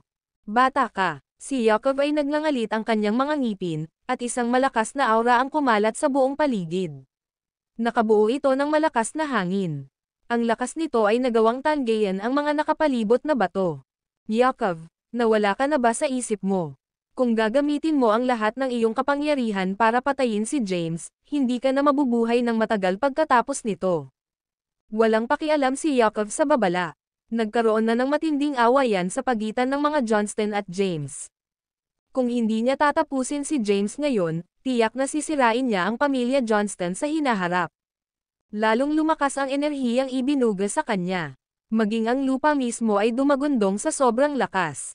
Hindi nagtagal, nabasag ang lupa at patuloy na lumaki. Ang kanyang enerhiya ay nakakuha ng atensyon ng maraming sinaunang martial artist na nakatago sa mga guho. Sino ang naglalabas ng lahat ng lakas na ito? Dapat ay may death wish sila dahil walang habas silang nagiging baboy ramo ng ganito. Ang mga martial artist na nagtatago ay nagulat nang maramdaman nila ang napakalaking enerhiya.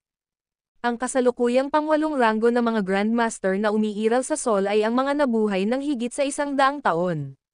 Buhay pa rin sila dahil pinoprotektahan ng kanilang tunay na enerhiya ang kanilang katawan at mga organo, na pumipigil sa natural na pagkasira ng mga selula at organo ng katawan na dumating sa edad. Ang walang ingat na paggastos ng kanilang enerhiya ay halos maglalagay sa kanilang kamatayang kama. Palihim na lumapit ang mga tao ng mano para tingnan kung sinong Grandmaster sa ikawalong ranggo ang napakadesperadong lumaban ng buong lakas. Nagsimulang magtipon ang maraming tao, na interesado sa ikawalong ranggo na Grandmaster na handang ipagsapalaran ang lahat ng ito sa labanan. Si James ay natakot sa buong lawak ng kapangyarihan ni Yakov. Ang pressure mismo ay sapat na para itulak siya pabalik. So ito ang tunay na kapangyarihan ng isang 8th rank Grandmaster. Maingat na tiningnan ni James si Yakov at kinuyam ang kanyang mga kamay. Whoosh! Na material ni Yakov ang kanyang true energy, at isang mahabang espada ang na-materialize sa kanyang mga kamay. Ang espada ay nabuo sa pamamagitan ng konsentrasyon ng kanyang true energy. Nagningning ito ng maliwanag at nakasisilaw na kinang, na nagbibigay ng makapangyarihan at nakakatakot na anyo. Si Yakov ay mukhang kahanga-hanga habang hawak niya ang kanyang mahabang espada. Ha! Sa isang malakas na sigaw, mabilis niyang sinugod si James. Itinaas niya ang kanyang kamay at ibinaba ang kanyang mahabang espada. Nagdulot ito ng malakas na hangin na naging sanhi ng paggalaw ng mga ulap sa kalangitan. Mahigpit na hinawakan ni James ang Blade of Justice. Sa isang iglap, humarap si Yakov kay James at itinutok ang kanyang True Energy Sword sa kanyang vitals. Ginamit ni James ang Heavenly Breath sa buong potensyal nito at itinaas ang Blade of Justice para harangan ang pag-atake. Shing! Nagsagupaan ang dalawang espada, at isang marahas na shockwave ang sumabog sa paligid ng arena. Namanhid ang mga braso ni James sa pagkabigla at ang lakas ng impact ay natulak siya ng 10 metro ang layo. Ang espada ni Yakov ay agad na tumutok sa kanya at bumulusok muli sa kanya. Ang mga galaw ng kanyang espada ay kasing bilis ng liwanag. Bago pa makapag-react si James, nakarating na ang espada sa dibdib niya. Ang pag-atake mula sa espada ay naglalaman ng mapangwasak na lakas at tumagos sa balat ni James. Sa kabila ng pagiging isang ikapitong ranggo na Grandmaster, at ganap na ginagamit ang Invincible Body CD, natagpuan pa rin ni James ang kanyang sarili na napinsala ng malakas na suntok. Sinimulan niyang maramdaman ang sakit na nagsisimula ng kumalat mula sa punto ng kanyang pinsala. Anong hindi ka pani-paniwalang lakas? Ang video na ito ay edited by Urban Storytelling. Kabanata 1242. Natigilan si James. Mabilis niyang itinutok ang kanyang espada kay Yakov. Binawi ni Yakov ang kanyang espada at tumalon pabalik habang umiiwas. Ibinaba ni James ang kanyang ulo at nakita ang dugong umaagos mula sa kanyang dibdib. Nasira ng pag-atake ni Yakov ang kanyang mga depensa at nagawang masugatan siya. Sa kabutihang palad, hindi ito isang nakamamatay na suntok. Iyon lang ba ang mayroon sa isang ikawalong ranggo na Grandmaster? Naunawaan ni James ang lakas ni Yakov. Kung gayon, tingnan natin kung paano mo ito nagustuhan. Tumalon si James at tumaas ng 10 metro ang kanyang katawan sa isang kisap mata. Ang Blade of Justice sa kanyang mga kamay ay nagsimulang lumiwanag ng maliwanag, at nagsimulang mabuo ang sword energies. Sa isang iglap, ang 13 sword energies ay umikot ng may panganib sa hangin sa harap niya. Lumutang sila ng paalang sa hangin at kumikinang ang kanilang mga talon na nagbabanta na para bang madali nilang nahahati ang langit at nahati ang lupa. T13 Heavenly Swords. Namutla ang mukha ni Yakov. Ang mga tao mula sa mga pamilyang Sullivan at Lee na nanonood mula sa malayo ay umatras din nang makita ang pabula na pamamaraan. Paano natutunan ng brat na ito ang signature martial arts skill ng mga Kaidan, ang 13 Heavenly Swords, sa murang edad? Gamit ang 13 langit na mga espada, malalampasan niya kung ano ang darating sa kanya. Nagulat din ang mga martial artist na lumapit sa panonood nang makita ang eksenang ito. Habang lumulutang pa rin sa ere, itinagilid ni James ang Blade of Justice pababa na nakaturo kay Yakov. Mabilis na sumugod ang 13 sword energies patungo sa kanilang target. Mabilis na itinaas ni Yakov ang kanyang espada sa pagtatangkang ilihis ang pag-atake. Gamit ang kanyang kamangha-manghang swordsmanship, hinaranggan ni Yakov ang lahat ng 13 sword energies. Gayunpaman, hindi pa siya malinaw. Dumagundong. Ang na-deflected na sword energies ay bumangga sa kanilang paligid, na nagdulot ng alikabok at graba sa langit. Mabilis na tumalon si Yakov sa hangin at nawala. Nasulyapan lang ni James ang kanyang after-image. Bigla niyang naramdaman ang pagbilis ng tibok ng kanyang puso nang maramdaman niya ang isang malakas na puwersa na sumugod sa kanya mula sa likuran. Inihagis niya ang kanyang espada, at isang nakakasilaw na pagsabog ng sword energy ang sumulpat pasulong. Clank, clank, clank. Maingat na pinutol ni Yakov ang sword energy. Matapos malaman na kabisado na ni James ang 13 Heavenly Swords, alam niyang hindi epektibo ang isang ranged battle at mabilis itong mauubos habang ito ay patuloy. Kinailangan niyang isali siya sa isang malapitang labanan. Nang malapit na siya kay James, sumugod si Yakov gamit ang kanyang espada. Mabilis na dumpense si James sa pag-atake. Ang dalawang espada ay nagkamot sa isa't isa, nagpapadala ng mga kislap na lumilipad kung saan-saan. Nabasag ang True Energy Sword ni Yakov, at napaatras si James sa epekto ng pag-atake. Bago makabangon si James mula sa pagsalakay, si Yakov ay sumugod at itinutok ang kanyang palad sa dibdib ni James. Ang malakas na puwersa ay tumama sa dibdib ni James, kumalat sa kanyang buong katawan, at nabalisa ang kanyang dibdib. Enerhiya ng dugo, hindi niya napigilan, sumubo siya ng isang subo ng dugo. Napaatras si James nang walang tigil. Mahapdi ang pagumbok ng mga ugat sa braso niya, at nahirapan siyang panatilihing matatag ang Blade of Justice. Tulad ng inaasahan ng isang ikawalong ranggo na Grandmaster na tumatayo bilang isa sa pinakamalakas na lalaki sa Seoul. Isa siyang karanasang veterano na dumaan sa hindi mabilang na mga laban. Sa kabila ng pinsala, nagdudulot pa rin siya ng matinding banta. Huminga ng malalim si James para alalahanin ang sarili. Ito ang unang pagkakataon na nakipaglaban siya sa isang ikawalong ranggo na Grandmaster. Ito ang nagpabatid sa kanya kung gaano nakakatakot ang kanilang lakas kung lalabasan sila ng todo. Hindi siya magiging kalaban-laban sa malubhang na sugatan na si Yakov kung hindi para sa Invincible. Sinisipsip ng katawan ni CD ang karamihan sa pinsalang idinulot sa kanya. Matapos umatras ng ilang daang metro ang layo, inayos ni James ang sarili habang lumipat sa isang fighting pose. Habang nasa himpapawid, tiningnan niya si Yakov na ang mukha ay nabaluktot sa isang nakakatakot at kahanga-hangang ekspresyon. Itinaas ni James ang likod ng palad sa mukha at pinunasan ang dugo sa labi. Mr. Yakov, nasugatan ka na at matanda ka na. Ginagamit mo ang iyong buong puwersa para patayin ako, ngunit hanggang kailan mo pa kayang manatili sa ganoong kalagayan? Sapat na para patayin ka. Hindi naman. Ngumiti ng mahina si James. Bigla niyang inilunsad ang sarili niya. Ang kanyang figure ay umilo sa kalangitan at pinakawalan ang kanyang sword energy. Maraming sword energies ang agad na nagkatotoo ng sunod-sunod. Ang nagniningning na sword energies ay dumating kay Yakov sa isang marahas na gulo ng mga laslas at tulak. Nagsimulang mag-counterattack si James sa lahat ng mayroon siya. Mabilis niyang pinatawag ang sword energies at nagawang itulak pabalik ang ikawalong ranggo na si Yakov.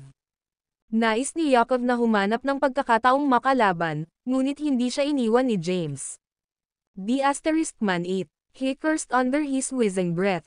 Siya ay nasugatan at hindi kasing liksi na maaari niyang gawin. Bukod dito, hindi niya maibigay ang kanyang buong lakas. Sa sandaling iyon, bigla niyang naramdaman ang pag-init ng kanyang katawan sa sobrang sakit. Kinailangan ni Yakov na tapusin ito sa lalong madaling panahon. Kung hindi, tiyak na mamamatay siya kung magtatagal pa ang laban. Habang siya ay bahagyang napalingon, bigla siyang nakaramdam ng lamig sa kanyang gulugad. Nakadikit sa likod niya ang malamig na talam ng mahabang espada. Ang video na ito ay edited by Urban Storytelling. Kabanata 1243. Si Yakov ay isang 8th rank Grandmaster ngunit nagtamo ng hindi mabilang na mga pinsala mula sa mga nakaraang laban. Habang siya ay ginulo ng mga pag-atake mula sa 13 langit na espada ni James, sinamantala ni James ang pagkakataon at pumunta sa likuran niya. Idiniin niya ang Blade of Justice sa likod ni Yakov. Natigilan si Yakov. Hindi siya makapaniwala na matatalo siya sa isang kabataang tulad ni James. Ito ang iyong kawalan, matanda. Isang boses na kasing lamig ng talam na nakadikit sa kanyang likuran ay nagmula sa kanyang likuran. Ang espada ni James ay hindi tumagos sa katawan ni Yakov ngunit madaling gawin ito kung bibigyan niya ng kaunting puwersa. Natalo ako. Nakabuka ang panga ni Yakov. Pinanood ng mga miyembro ng pamilya Lee at Sullivan ang eksenang ito sa matinding katahimikan. Ang kanilang mga mukha ay lahat ng ulap. Si Yakov Johnston, na may hawak na imahe bilang walang kapantay na Grandmaster sa loob ng mahigit 100 taon, ay natalo lang ng isang lalaki na kaunti lang sa kanyang edad. Ang iba pang mga martial artist na sumugod upang panoorin ang labanan sa dilim ay mayroon ding nag-aalalang mga ekspresyon. Malakas. Si James ay isang lubhang kakilakilabot na tao. Siya ay wala pang 30 taong gulang ngunit nalinang na ang napakalakas na true energy at hindi lamang pinagkadalubhasaan ang signature martial art na kasanayan ng mga Kaden, kundi pati na rin ang iba pang kahanga-hangang martial arts. Si Tobias ay nagsanay nito sa loob ng ilang dekada ngunit pinagkadalubhasaan lamang ito hanggang sa 12 espada. Samantala, kabisado na ni James ang 13 espada sa murang edad. Si James ay napaka-talented. Isang minsan sa isang millennia na kababalaghan. Sa loob ng ilang dekada, walang sino man sa mundong ito ang makakapantay sa kanya. Ang mga taong nanonood mula sa dilim ay bumulong-bulong kay James sa pagkamangha. Itinaas ni James ang kanyang espada at pinawi ang Invincible Body CD. Tumingin siya kay Yakov na nanginginig at walang pakialam na sinabi, nagsimula ang alitan namin ni Johnston kay Theodore. Noong si Theodore ang emperador, isinasangkot niya ang kanyang sarili sa hindi mabilang na mga gawaing kriminal. Nararapat siyang mamatay. Inalis ko ang cultivation base ni Hades para ibalik ang pabor na ginawa niya sa akin. Tungkol sa pagpipinta ng iyong pamilya, hihilingin ko talaga kay Thomas na ibalik ito kung sakaling makilala ko siya muli.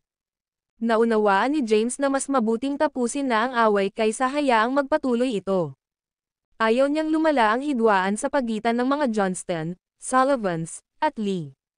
Lumingon si James sa mga miyembro ng dalawa pang pamilya sa di kalayuan at sinabing, hikayatin ko rin si Lolo na ibalik ang mga painting ng pamilya mo, kaya ibaon na natin ang sama ng loob dito. Pagkatapos magsalita ni James, tumalikod na siya at umalis. Sa sandaling iyon, miserable si Yakov. Siya ay ginawa ang lahat ng out ngunit nabigo upang patayin James at sa halip ay natalo.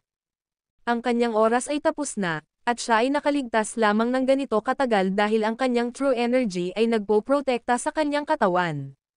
Nagbigay siya ng buong lakas, at ang kanyang true energy ay ginugol. Malinaw na makitang wala na siyang mahabang buhay. Kahit na bumalik siya at pagalingin ang kanyang mga sugat, mabubuhay lamang siya ng dagdag na 3 hanggang 5 taon.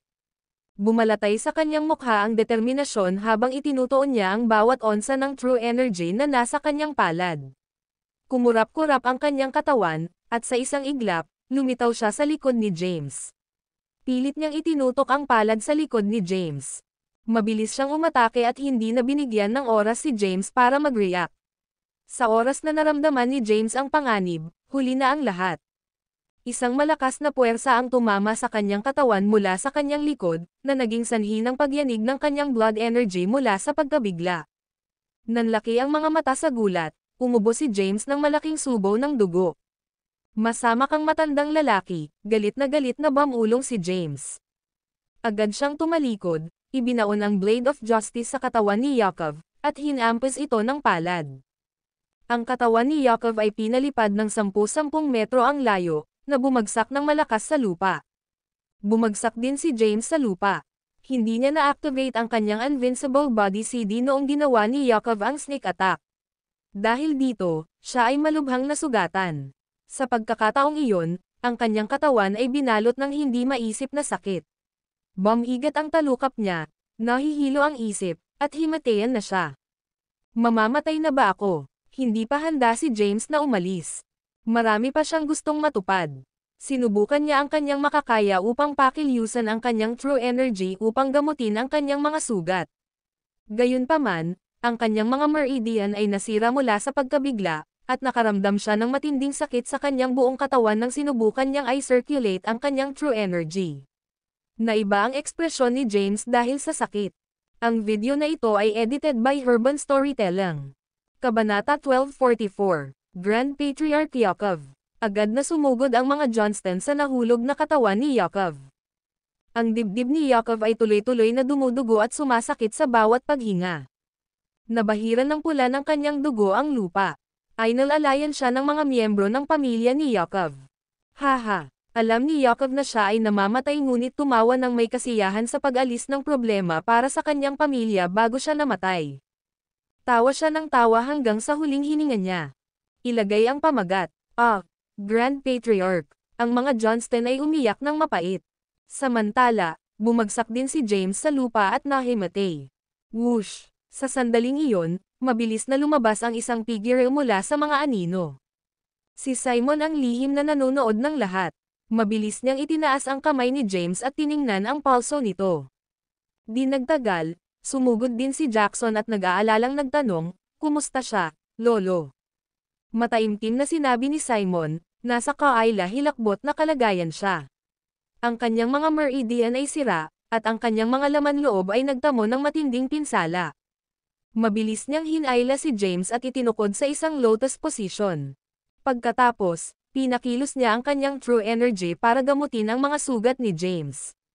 Nakabantay si Jackson sa tabi ni Simon, nilaybot ng kanyang mga mata ang mga Johnston, Sullivans, Liz, at ang kanilang paligid para maiwasan ang anumang palihim na pag-atake.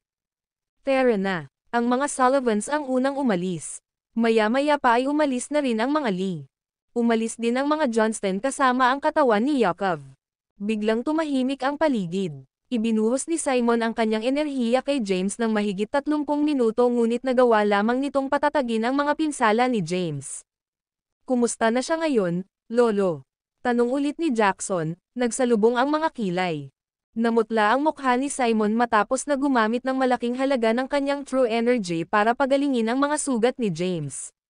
Pinunasan niya ang pawis sa kanyang noo gamit ang kanyang manggas at mahinang sinabi, "Na-stabilize ko na siya. Condition for the time being, kaya pinahaba ko muna ang buhay niya for the time being. Gayunpaman, malubha pa rin siyang nasugatan, at kailangan nating mahanap ang paggamot para sa kanya sa lalong madaling panahon. Kung hindi, tiyak na mamamatay siya sa susunod na pagsikat ng araw. Paano natin siya makikitungo? Nag-aalalang tanong ni Jackson. Hindi man niya matagal na kilala si James, naging maayos naman sila at alam din niya kung anong klaseng lalaki si James. Kaya, hindi niya gustong makitang mamatay si James. Hindi ako sanay sa medical skills, kaya hindi ko talaga masabi. Kailangan nating kumuha ng mga tao mula sa mga Kaden o mga disipulo mula sa Medical Valley upang iligtas siya. Gayunpaman, ang pagliligtas sa kanya ay maaaring mahirap din para sa mga taong ito. Sa sinaunang martial world, tanging ang Cadence at Medical Valley lamang ang bihasa sa larangan ng medisina. Gayunpaman, si James ay nasa isang kritikal na kondisyon na kahit na ang Cadence o Medical Valley ay mapuputol ang kanilang trabaho para sa pagsisikap nilang iligtas siya. Seryosong tanong ni Jackson, gaano katagal siya tatagal sa kanyang kasalukuyang kalagayan? Ang kanyang kondisyon ay naging matatag sa ngayon. Gayunpaman, mayroon lamang siyang 24 na oras. Baka tumagal pa siya ng ilang araw kung ipagpapatuloy namin ang paggamit True Energy para pahabain ang kanyang buhay. Kung walang True Energy na sustaining sa kanya, ang kanyang kondisyon ay mabilis na lumalala, sagot ni Simon. 24 na oras. Kinapa ni Jackson ang kanyang mga palad na nag-aalala. Hahanapin ko kaagad sina Bennett at Tobias. Pagkatapos niyang magsalita, tumalikod siya at umalis. Parehong nasa malapit sina Bennett at Tobias, kaya hanggat nahanap niya sila, maaaring magkaroon ng pagkakataong makipaglaban si James. Sinundan na ng mga tao ng Medical Valley si Delaney sa underground shelter at malamang na natigil sa ilalim ng lupa ngayon. Kakailanganin nilang kumuha ng mga tauhan ng militar na hukayin ang mga pasukan ng mga silungan sa ilalim ng lupa gamit ang mabibigat na makinarya, na maaaring tumagal ng higit sa 24 na oras. Ang pag-asa ni James na mabuhay ay nakasalalay sa mga Kaden ngayon. Mabilis na umalis si Jackson at nagsimulang hanapin ang mga Kaden. Lumitaw sila sa punong tanggapan ng Mount Thundersect, kaya napagpasyahan niyang malapit pa rin sila. Umalis man sila ay hindi na nila malalayo. Maaabutan pa niya ang mga ito kung aalis siya kaagad. Para naman kay Simon, umupo siya sa isang lotus na posisyon sa lupa, kumuha ng elixir, at inubos ito upang mapunan ang kanyang true energy. Matapos makapagpahinga sandali, tumingin siya kay James na nakahandusay sa lupa at bumantong hininga. Huff, sayang naman. Upang maabot ang ganoong pinong paglilinang sa murang edad, maaari kang ituring na isa sa pinakamahusay sa buong kasaysayan. Naawa si Simon kay James. Pakiramdam niya ay hindi mabubuhay si James. Kahit na ang mga Kaden ay nagpakita ngayon, ang kanyang mga pagkakataon ay napakaliit. Ang video na ito ay edited by Urban Storytelling. Kabanata 1245. Hindi gaanong nag-ambag si Simon sa nakaraang labanan para patayin ang Spirit Turtle. Gayunpaman, nagawa niyang mangagaw ng core gamit ang kanyang napakalaking lakas.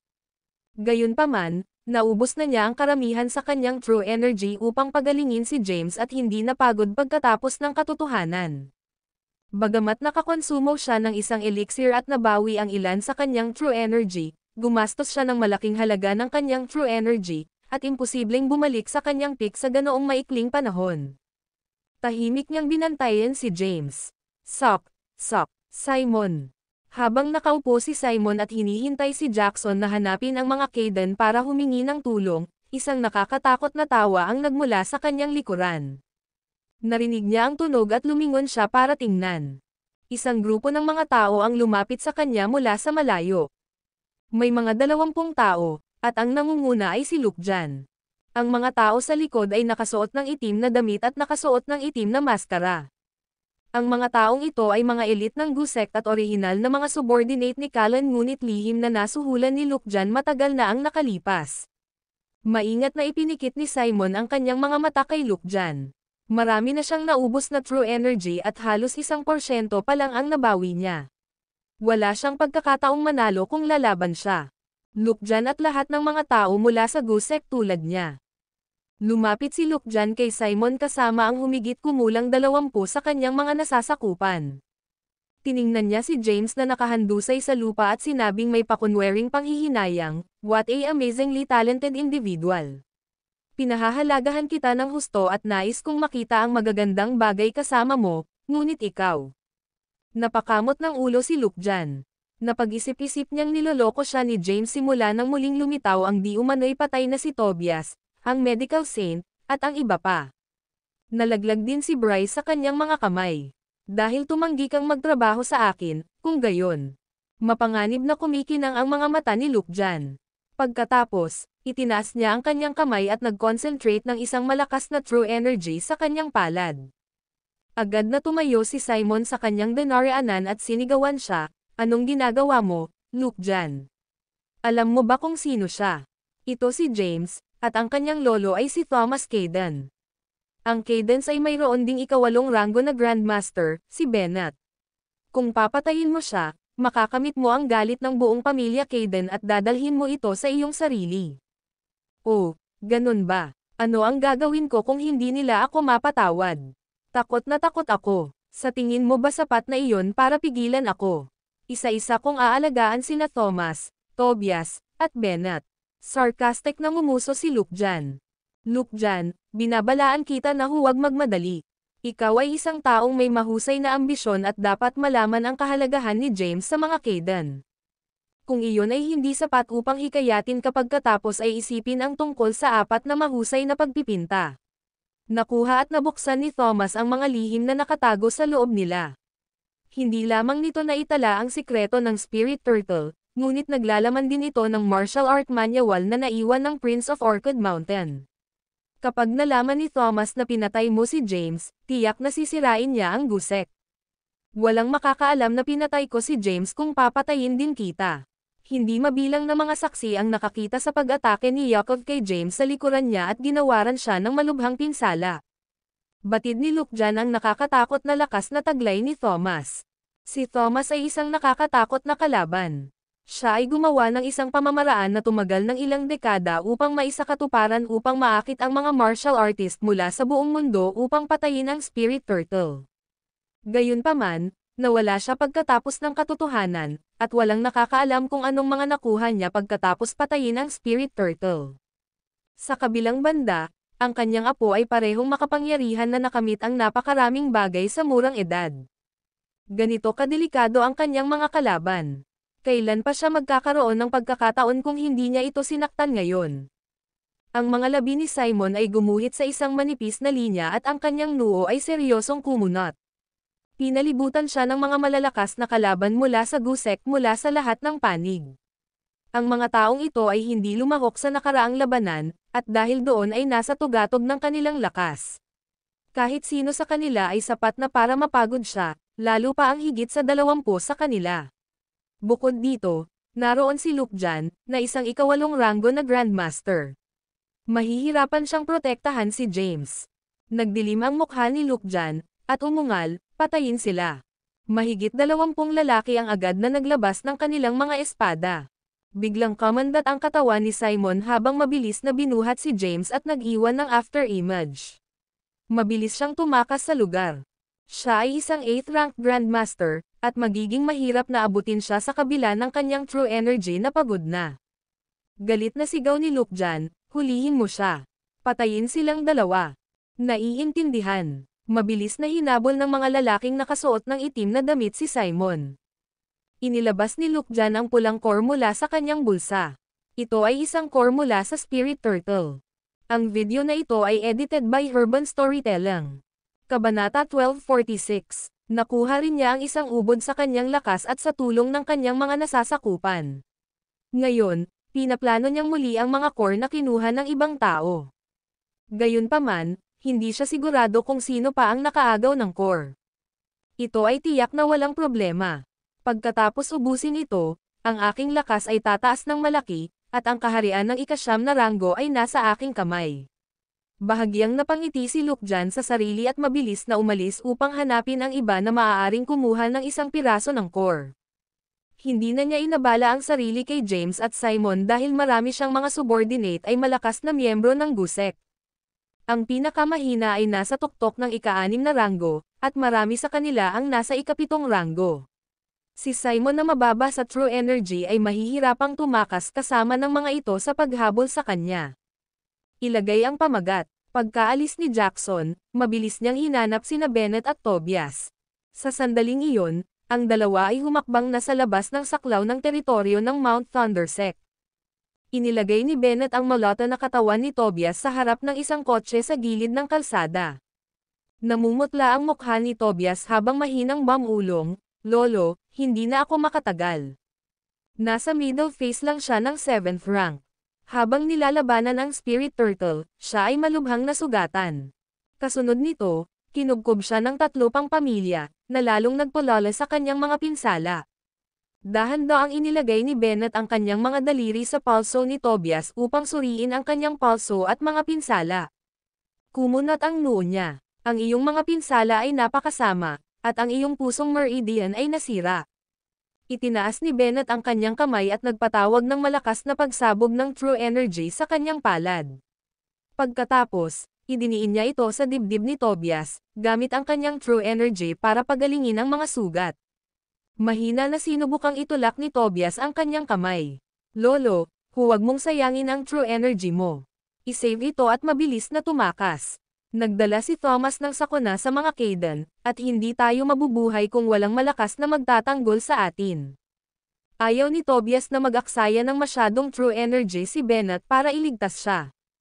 Kung matagpuan sila ng kanilang mga kaaway, wala sa kanila ang mabubuhay.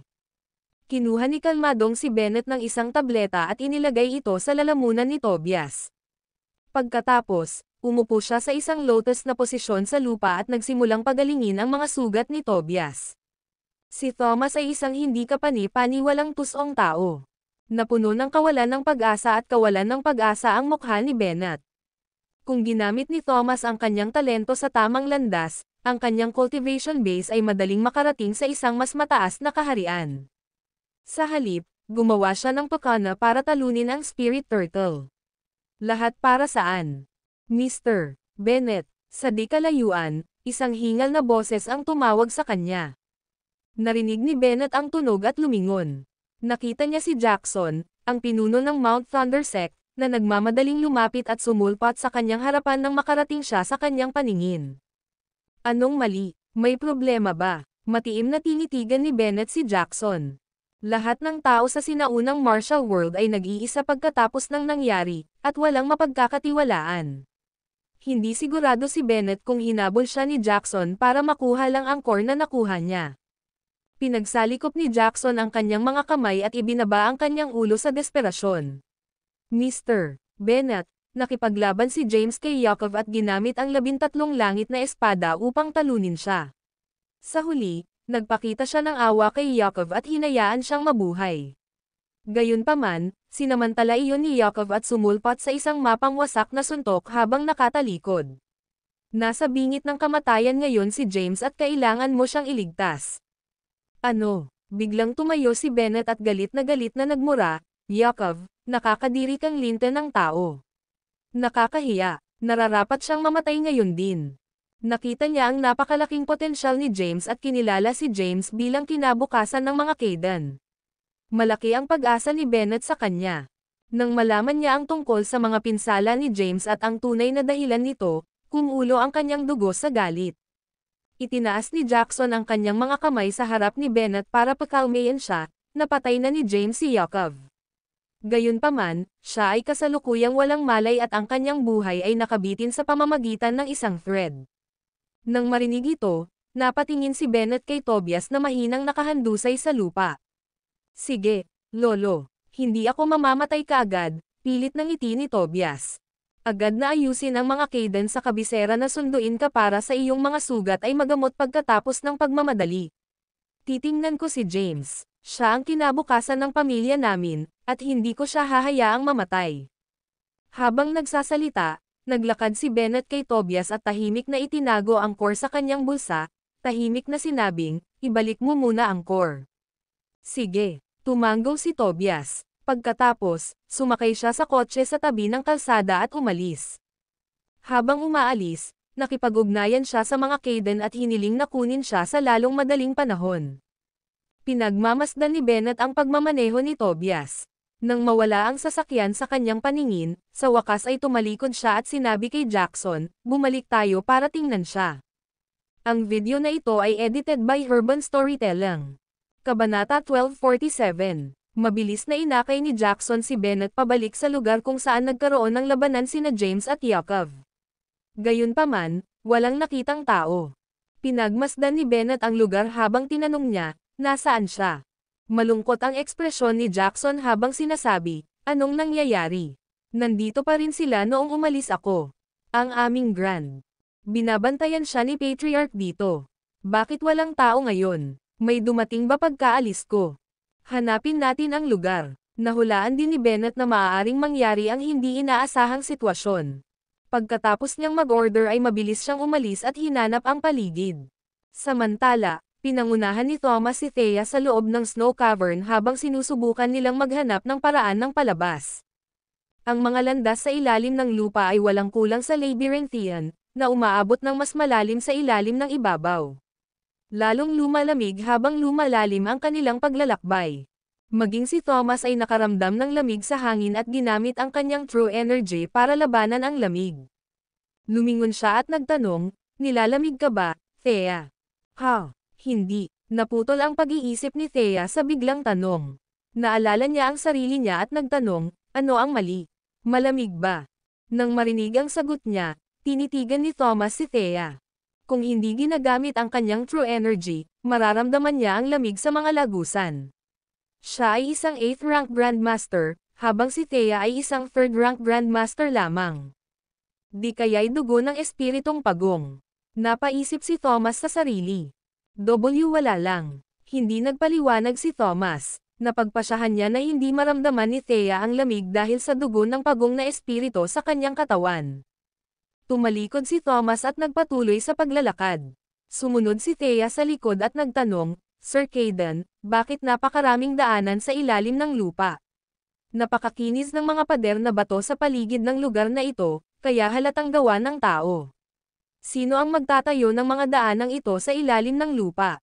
Hindi ko alam. Naglakad si Thomas sa harapan at ipinaliwanag. Ayon sa impormasyong iniwan ng prinsipe ng Orchid Mountain, ang lugar na ito ay umiral ng maraming taon. Gayunpaman, kakaunti ang mga talaan tungkol sa lugar na ito. Ang alam ko lang ay libu-libong taon nang nanirahan ang spirit turtle sa lugar na ito. Nag-hibernate ang spirit turtle sa lugar na ito at umalis noon. Ang lugar na ito ay naging bawal na lugar. Sinasabi ng mga alingawngaw na walang makakalabas mula sa lugar na ito ng buhay. Si Thomas ay hindi pamilyar sa lugar. Ito ay isang patay na dulo. Kumunat ang noo niya. Sa unahan nila ay may pader na bato. Lumapit siya at marahang tinapik ang pader na bato. Ito ay guwang. Bahagya siyang umatras at sinabing, Thea, tumalikod ka. Okay. Napaatras si Thea ng ilang hakbang. Itinaas ni Thomas ang kamay at idinikit ang palad sa dingding. Boom! Agad na bumagsak ang batong pader sa isang tumpok ng mga durog na nagkalat sa lupa. Naglakad si Thomas sa ibabaw ng mga guho. Nang madaanan niya ang mga durog na bato, narinig niya ang tunog ng paghinga. Sino ito? Biglang nasumpungan niya ang kanyang sarili na nakaharap sa ningning ng maraming malalakas na flashlight. Ang mga taong ito ay ang mga sinaunang martial artist na sumilong sa underground shelter. Pagkatapos nilang makapasok sa underground shelter ng Mount Thunder Sect, hindi nagtagal ay inilibing ang labasan, at natagpuan nila ang kanilang sarili na nakulong sa loob. Dahil dito, hindi sila nakaalis pansamantala. Biglang bumagsak ang isang pader, at dalawang figure ang lumakad papunta sa kanila. Nang makitang si Thomas iyon, napabuntong hininga ang mga sinaunang martial artist at hindi sinasadyang napaatras sa takot. Thea. Kasama rin si Maxine sa mga taong ito. Siya ay nasugatan at nakaupo sa lupa upang magpahinga. Nang makita si Thea na papalapit sa kanila mula sa likuran ni Thomas, nanlaki ang mga mata niya sa pagtataka. Tumayo si Maxine at lumapit, nagtanong, hindi ka pa ba umalis? Bakit nasa teritoryo ka pa rin ng Mount Thunder Sect? Napatingin din si Thea sa lahat ng nasa paligid niya at nagtatanong sa kanila.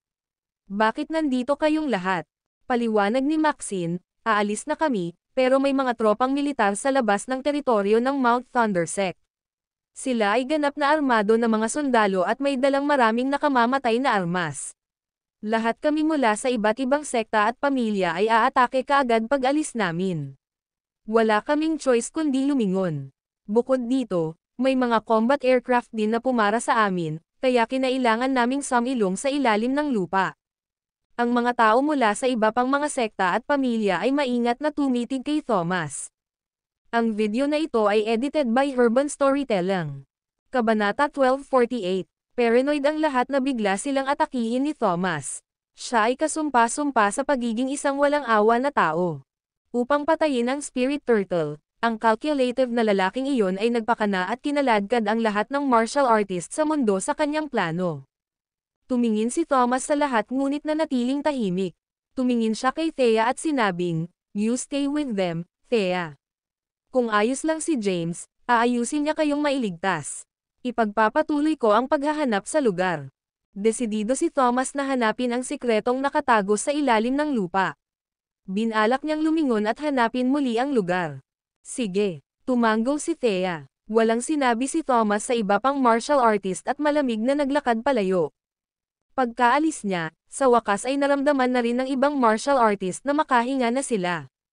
Samantala, tumatakas pa rin si Simon kasama ang walang malay na katawan ni James sa kanyang mga bisig. Gayunpaman, ang kanyang true energy ay mabilis na naubos dahil palagi niyang ginagamit ito para makatakas. Hindi makagastos ng mas true energy, mabilis silang nagtago sa likod ng isang bato. Pagkababa ni James, kumuha siya ng isa pang tableta at ininom ito para mapabilis ang paggaling ng kanyang true energy. Naunawaan ni Simon na kailangan niyang makaalis sa teritoryo ng Mount Thunder Sect sa lalong madaling panahon.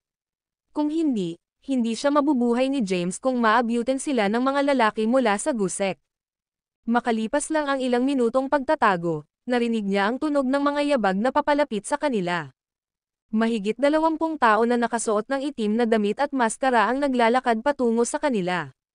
Nagpalitan sila ng tingin at maingat na naglakad patungo sa batong pinagtataguan ni Simon. Naikuyom ni Simon ang kanyang mga kamao. Ano ang dapat kong gawin?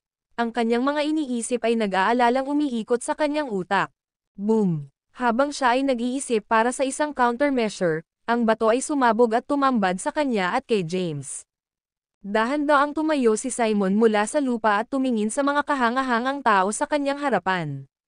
Binalaan niya sila na may malungkot na ekspresyon, "Pinapayuhan ko kayong lahat na huwag gumawa ng anumang katangahan. Dapat mong ihinto ang pagsunod kay Luke dyan. Kung papatayin mo si James ngayon, haharapin mo ang galit ng mga Kaden sa hinaharap. Pumunta ka sa impyerno, matandang lalaki." Ang nangunguna ay unang bumunot ng kanyang espada at sinugod si Simon. "Dapat talagang gusto mo ng maagang kamatayan dahil gusto mong gulo ang isang miyembro ng pamilya Kaden." Ang malakas na deklarasyon ay yumanig sa hangin. Pagkatapos mismong sabihin ang mga salita, isang malaking pagsabog ng sword energy ang kumalas sa hangin. Ang taong nag-awit ng kanyang espada kay Simon ay agad na natagpuan ang kanyang braso na naputol sa kanyang katawan sa isang malinis na hiwa. Umalangaw-ngaw sa lugar ang nakakasuka at basang kalabog ng kanyang braso na tumatama sa lupa. Arg! Sa gulat at pagkalito, napaatras ng ilang hakbang ang lalaki habang sumisigaw sa matinding paghihirap. Isang figure ang mabilis na lumitaw sa harap ni Simon. Si Bennett ang dumating para iligtas sila. Sinilip ni Bennett ang lugar at mabilis na nakita sina Simon at James. Itinaas niya ang kanyang espada at itinutok ito ng paalang sa mga kalaban. Malamig na kumikinang ang kanyang mga mata habang pinagmamasdan ang mga kalaban. "Para sa iyong walang pakundangan na kabastusan, kukunin ko ang iyong mga buhay ngayon din." Lahat, bumalik. Alam na alam ng mga taong ito ang lakas ni Bennett at nakabuntot ng walang pag-aalinlangan. Hindi na nag-abalang habol si Bennett sa kanila. Nasugatan na siya sa mga laban niya kanina. Kung hahabulin niya sila, maaaring hindi niya mapatay silang lahat. Lumingon si Bennett, at nilampasan ng kanyang mga mata si Simon, pagkatapos ay ni-zone si James na nakahandusay sa lupa. Mabilis siyang nag-squat at tiningnan ang mga sugat ni James. Matapos tasahin ang kalagayan ni James, namutla ang mukha nito sa galit. Tuwang-tuwa siyang dumura, ang kaawa-awang matandang iyon. Paano siya nalilibugan para umatake habang nakatalikod si James sa kanya? "Ipaubaya ko na sa iyo si James. Gagawa muna ako ng paraan palabas." Nakahinga ng maluwag si Simon nang dumating si Bennett. Hindi na siya maaaring manatili pa at kailangan nang umalis sa lalong madaling panahon. Kailangan niyang maghanap ng lugar na mas malayo para hindi makita ng lahat at makuha ang Spirit Turtle score. Kung hindi, mamamatay siya. Ipinahayag ni Bennett ang kanyang pasasalamat at yumuko ng malalim. Salamat. May utang na loob ang mga Kayden sa Mount Thundersect. Nag-extend ako ng tulong dahil talented martial artist si James. Nakakahiyang mawalan ng katulad niya sa lalong madaling panahon. Binigyan siya ni Simon ng isang panandaliang ngiti bago mabilis na umalis sa lugar. Binuhat ni Bennett si James at mabilis din itong binuhat. Kailangan niyang humanap ng ligtas na lugar kung saan mapapagaling niya ang mga sugat ni James nang hindi naaabala. Nang inig siya sa pag-iisip ng mga kahihinatnan kung ang proseso ay naging kakilakilabot na mali. Ang video na ito ay edited by Urban Storytelling. Kabanata 1249. Umalis si Bennett sa teritoryo ng Mount Thundersect na karga-karga ni James. Nang makarating siya sa kalsada, naghanda siyang magmaneho papuntang Terrentville at humanap ng tahimik na lugar sa mga suburb kung saan maaari niyang pagalingin ang mga pinsala ni James. Biglang, ilang mga helicopter ang umaaligid sa kanya sa kalangitan. Ilang saglit lang, dumami na ang mga helicopter na sumama sa kanila hanggang sa may daan-daang mga ito ang nakapalibot sa Bennett. Si Henry pala ang sumugod na may suporta mula sa kabisera. Matapos matanggap ang utos ni James, dali-dali siyang nagayos at mabilis na pumunta sa kinaroroonan ni James. Bakit may hukbo? Ilagay ang pamagat. Tumingin si Bennett sa langit na may maingat na mga mata. Hindi niya alam kung ang mga ito ay mga tropang ipinadala ng hari para puksain ang mga natitirang sinaunang martial artist sa bundok. Dahan-daang bumaba ang mga helicopter. Si Henry, na nakasuot ng uniforme ng militar, unang bumaba sa isa sa mga helicopter. Pagkababa niya ay nakita niya kaagad si Bennett na may bitbit na ibang lalaki. Lumapit siya kay Bennett at nagtanong, "Sino ka kaya?" Habang nagtatanong ay partikular niyang nilingan ang taong dinadala ni Bennett. Makilala ang hitsura ng walang malay na lalaki, ang kanyang ekspresyon matapos ay agad na nagbago sa isang kagyat, at sumigaw siya, "James." Nagmamadali siyang lumapit at nagtanong, ano ang nangyari sa kanya? "Sino ka?" Hiling ni Bennett habang siya ay umatras na nagtatanggol. Agad na sumagot si Henry, "Ako ay isang one-star general mula sa Black Dragon Army, Black." "Anino? Kamakailan ay inilipat ako sa kabisera upang magsilbi bilang Commander-in-Chief ng Red Flame Army." Nang marinig na subordinate iyon ni James, nakahinga ng maluwag si Bennett at sinabing, "He's gravely injured. Tulungan mo akong bantayan ng mahigpit ang paligid habang pinapagaling ko si James." Madiin na tumanggo si Henry. "Sige, lahat, makinig kayo. Huwag hayaang may lumapit. Ang ilan sa inyo ay hatiin sa mga patrol group at hanapin ang nakapalibot sa lugar para sa mga kaina-hinalang tao o potensyal na banta," utos niya sa mga sundalo. Naiintindihan. Ang mga sundalo ng Red Flame Army ay mabilis na nagbantay sa paligid ng Bennett habang ang iba ay naghahanap sa paligid. Ibinaba ni Bennett si James at pinatayo siya sa isang lotus position. Ginamit niya ang kanyang true energy upang pasiglahin ang sariling tugon sa pagpapagaling ng katawan ni James. Tumabi si Henry at pinanood ang kanyang commander na mukhang nasa bingit ng kamatayan. Nang makita ang maputlang mukha ni James, nadurog ang puso niya. "Sir, may hanap po kaming matandang lalaki." Sa sandaling iyon, tumakbo pabalik ang isang sundalo na tila may kailangan siyang iulat. "Dalhin mo siya." "Oo, sir." Hindi nagtagal, isang matandang lalaki ang dinala sa kanya. Si Callan iyon. Noong una, siya ay mukhang mga 40 taong gulang, ngunit ngayon, siya ay tila tumanda ng husto pagkatapos magdusa ng matinding pinsala at mawala ang kanyang true energy. Kung hindi ginamit ni James ang crucifer upang pahabain ang kanyang buhay, malamang na siya ay namatay. Nagpapahinga si Callan sa loob ng sasakyan nang matuklasan siya ng mga tropa ng Red Flame Army. Dahan-dahan siyang naglakad habang maraming baril ang nakatutok sa kanya, handang bumaril sa kaunting indikasyon ng banta. Kumpara noon, hindi na niya taglay ang sigla ng isang elite at batikang martial artist. Sa halip, mukha siyang lanta. Lukot na lukot ang mukha niya at hindi na siya makalakad ng diretso. Nang makalapit siya at makitang pinagaling ni Bennett si James, hindi niya maiwasang magtanong tungkol sa kanya, ano ang nangyari kay James. Hindi pinansin ni Henry ang kanyang tanong at sumagot ng isa sa kanya, "Sino ka?" Tumingin si Bennett kay Callan ngunit hindi niya agad nakilala. Kumunot ang noo niya at muling nagtanong, "Sino ka? Sabihin ang iyong pangalan at layunin ngayon din." Sinubukan ni Callan na lapitan ang dalawa. "Hayaan mong tingnan ko ang kalagayan niya." Walang ibang hakbang pa. Ang mga sundalo ng Red Flame Army sa likod niya ay nakahawak lahat ng baril sa kanyang ulo. Binawi ni Bennett ang kanyang true energy at pinahiga si James sa lupa. Tumayo siya at tumingin kay Callan. "Pwede mong tingnan," sabi niya. Na-stabilize na niya ang mga pinsala ni James gamit ang true energy niya. Ito lang ang kaya niyang gawin sa ngayon. Ang anumang bagay ay kailangang gawin sa mahabang panahon. Wala sila sa pinakamagandang lugar para tretuhin siya. Kinailangang ibalik si James sa kabisera sa lalong madaling panahon. Ang video na ito ay edited by Urban Storytelling. Kabanata 1250. Lumapit si Callan, lumuhod, at kinuha ang kamay ni James para tingnan ang pulso ni James. Pagkaraan ng ilang sandali, ang kanyang mga labi ay kumurbo sa isang malalim na pagsimangot at nagtanong siya, ano ang nangyari para sa kanya upang magtamo ng gayong kakilakilabot na mga pinsala. Ang kanyang mga panloob na organo ay nagtamo lahat ng ilang uri ng pinsala, at ang kanyang mga meridian ay nabasag. Himala na nga na humihinga pa siya ngayon. Napabuntong hininga si Bennett. Masyadong malambing ang batang ito. Matapos talunin si Yakov, ipinakita niya sa kanya ang biyaya at pinahintulutan si Yakov na makatakas kasama ang kanyang buhay.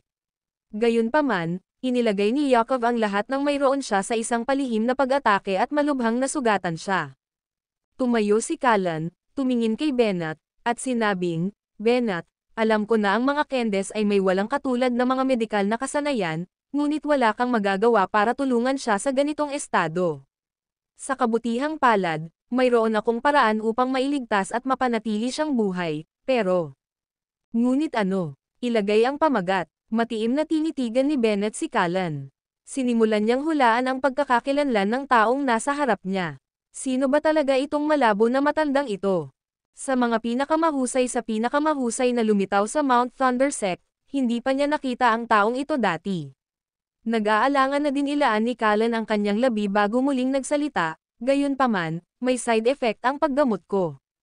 "Anong uri ng side effect, at sino ka ba talaga?" Hindi ibinunyag ni Callan ang kanyang pagkakakilanlan ngunit ipinaliwanag niya, "Ang paggamot ay natatangi, at kailangan kong gumamit ng espesyal na gas upang ayusin ang kanyang katawan mula sa loob." Bilang side effect, patuloy na mabubuhay at magkakasamang mabubuhay si Gus sa loob niya. Pagkatapos niyang gumaling, habang nabubuhay siya, kailangan siyang pahirapan ng mga goo parasite na kumagat sa kanya sa loob. Sino ka? Bahagyang nagdilim ang ekspresyon ni Bennett, at napaatras siya ng ilang hakbang. "Galing ka sa Gusek. Sino ka ba talaga? Hindi mahalaga kung sino ako. Kung papayag ka, iligtas ko siya ngayon din." Tanggi ko. Hinding-hindi ako papayag sa ganoong pagtrato sa sino man sa mga miyembro ng aking pamilya. Tinitigan siya ni Bennett sa mata. Naunawaan ni Bennett kung gaano kakilakilabot ang kamandag ng Go. "I think na maliit mo ang kakayahan ko. Maaaring hindi ko siya ganap na magamot sa sandaling ito, ngunit sa paglipas ng panahon, tiwala akong matutulungan ko siya tungo sa ganap na paggaling." May tiwala si Bennett. Sa ngayon, hindi niya agad mapapagaling si James, ngunit naniniwala siyang mayroon siyang mga kasanayang kailangan para iligtas ang buhay ni James. Yan ang magiging pinakamahusay, kung gayon. Sana gumana. Tumanggaw si Callan at hindi na nagsalita pa. "Sino ka ba?" tanong ni Bennett. Nagdilim ang kanyang ekspresyon at malakas na enerhiya ang lumabas sa kanyang katawan. Ang kanyang mga kamay ay nakakuyong sa kanyang likuran, at isang nakamamatay na aura ang nagsimulang mapuno ang hangin. Bilang isang dating nangungunang martial artist, naramdaman kaagad ni Callan ang puot ni Bennett sa kanya. Hinarap niya si Bennett, na galit na may intensyong pumatay, at mahinahong nagsalita, "Callan." Sa sandaling ibigay ni Callan ang kanyang pangalan, nagulat si Bennett. Kinakatawan ni Callan ang isang buong panahon at hindi pagmamalabos na sabihin na posible ang Sol ngayon dahil sa kanyang mga pagsisikap. Naabot niya ang ikapitong ranggo sa edad na 41 taon na ang nakalilipas at nag-recruit pa ng maraming makapangyarihang martial artist para sumama sa kanya. Noon, Madaling naitaboy ni Sol ang mga dayuhang kalaban dahil sa malalaking kontribusyon ni Callan. Gayunpaman, pinagtaksilan siya ng mga taong inaakala niyang kakampi niya. Huwag kang mag-alala, nasa limitasyon ko na. Matagal na akong namatay kung hindi ako niligtas ni James. Malamang mamamatay ako agad kapag nagtangka kang patayin ako. Bennett heaved a relieved sigh. Balak talaga niyang patayin si Callan. Gayunpaman, dahil nailigtas ni James si Callan, pinili ni Bennett na magtiwala sa paghatol ni James at iligtas din siya. Tumingin si Bennett kay Henry at nagutos, kunin mo ako ng helicopter. Gusto kong ibalik si James sa capital para mas maayos na gamutin ang mga sugat niya. Pamilyar si Jackson sa nangyari dito at sasabihin niya sa iyo kung ano ang susunod na gagawin. J. Jackson, sino yun? Tanong ni Henry. Natarante siya sa biglaang pag-uukol ng awtoridad ni Bennett at ang hindi pamilyar na pangalan ay nahuli rin siya sa kawalan. Sinabi ni Bennett, hindi mo kailangang malaman, ni kailangan mong hanapin siya. Maghintay ka lang dito, at malapit na siyang pumunta sa iyo. Hinahanap ni Jackson sina Simon at James sa loob ng Mount Thunder Sect ngunit tiyak na babalik siya kapag hindi niya sila mahanap. Hindi na idiniin pa ni Henry ang mga bagay-bagay at mabilis na nag-ayos ng helicopter para ay escort si Bennett palabas ng lugar. Sasama ako sayo. Medyo bihasa rin ako sa mga medikal na kasanayan at maaaring makatulong sa iyo sa oras ng iyong pangangailangan. Ikaw. Sumulyap si Bennett kay Callan na hindi makapaniwala. Sa totoo lang, wala siyang tiwala kay Callan. Ang taong ito ay ang boss ng GUSEC, ang pinuno ng buong paksayon. Si Callan ay hindi lamang ang mahinang pushover na tila siya sa sandaling ito. Matapos tambangan ni Lukjan, napilitan siya sa isang matinding labanan. Pagkatapos, lumahok pa siya sa pakikibaka upang patayin ang espiritong pagong. Napilitan si Bennett na aminin na siya ay mas mahina kaysa sa taong ito na napakaraming pinagdaanan.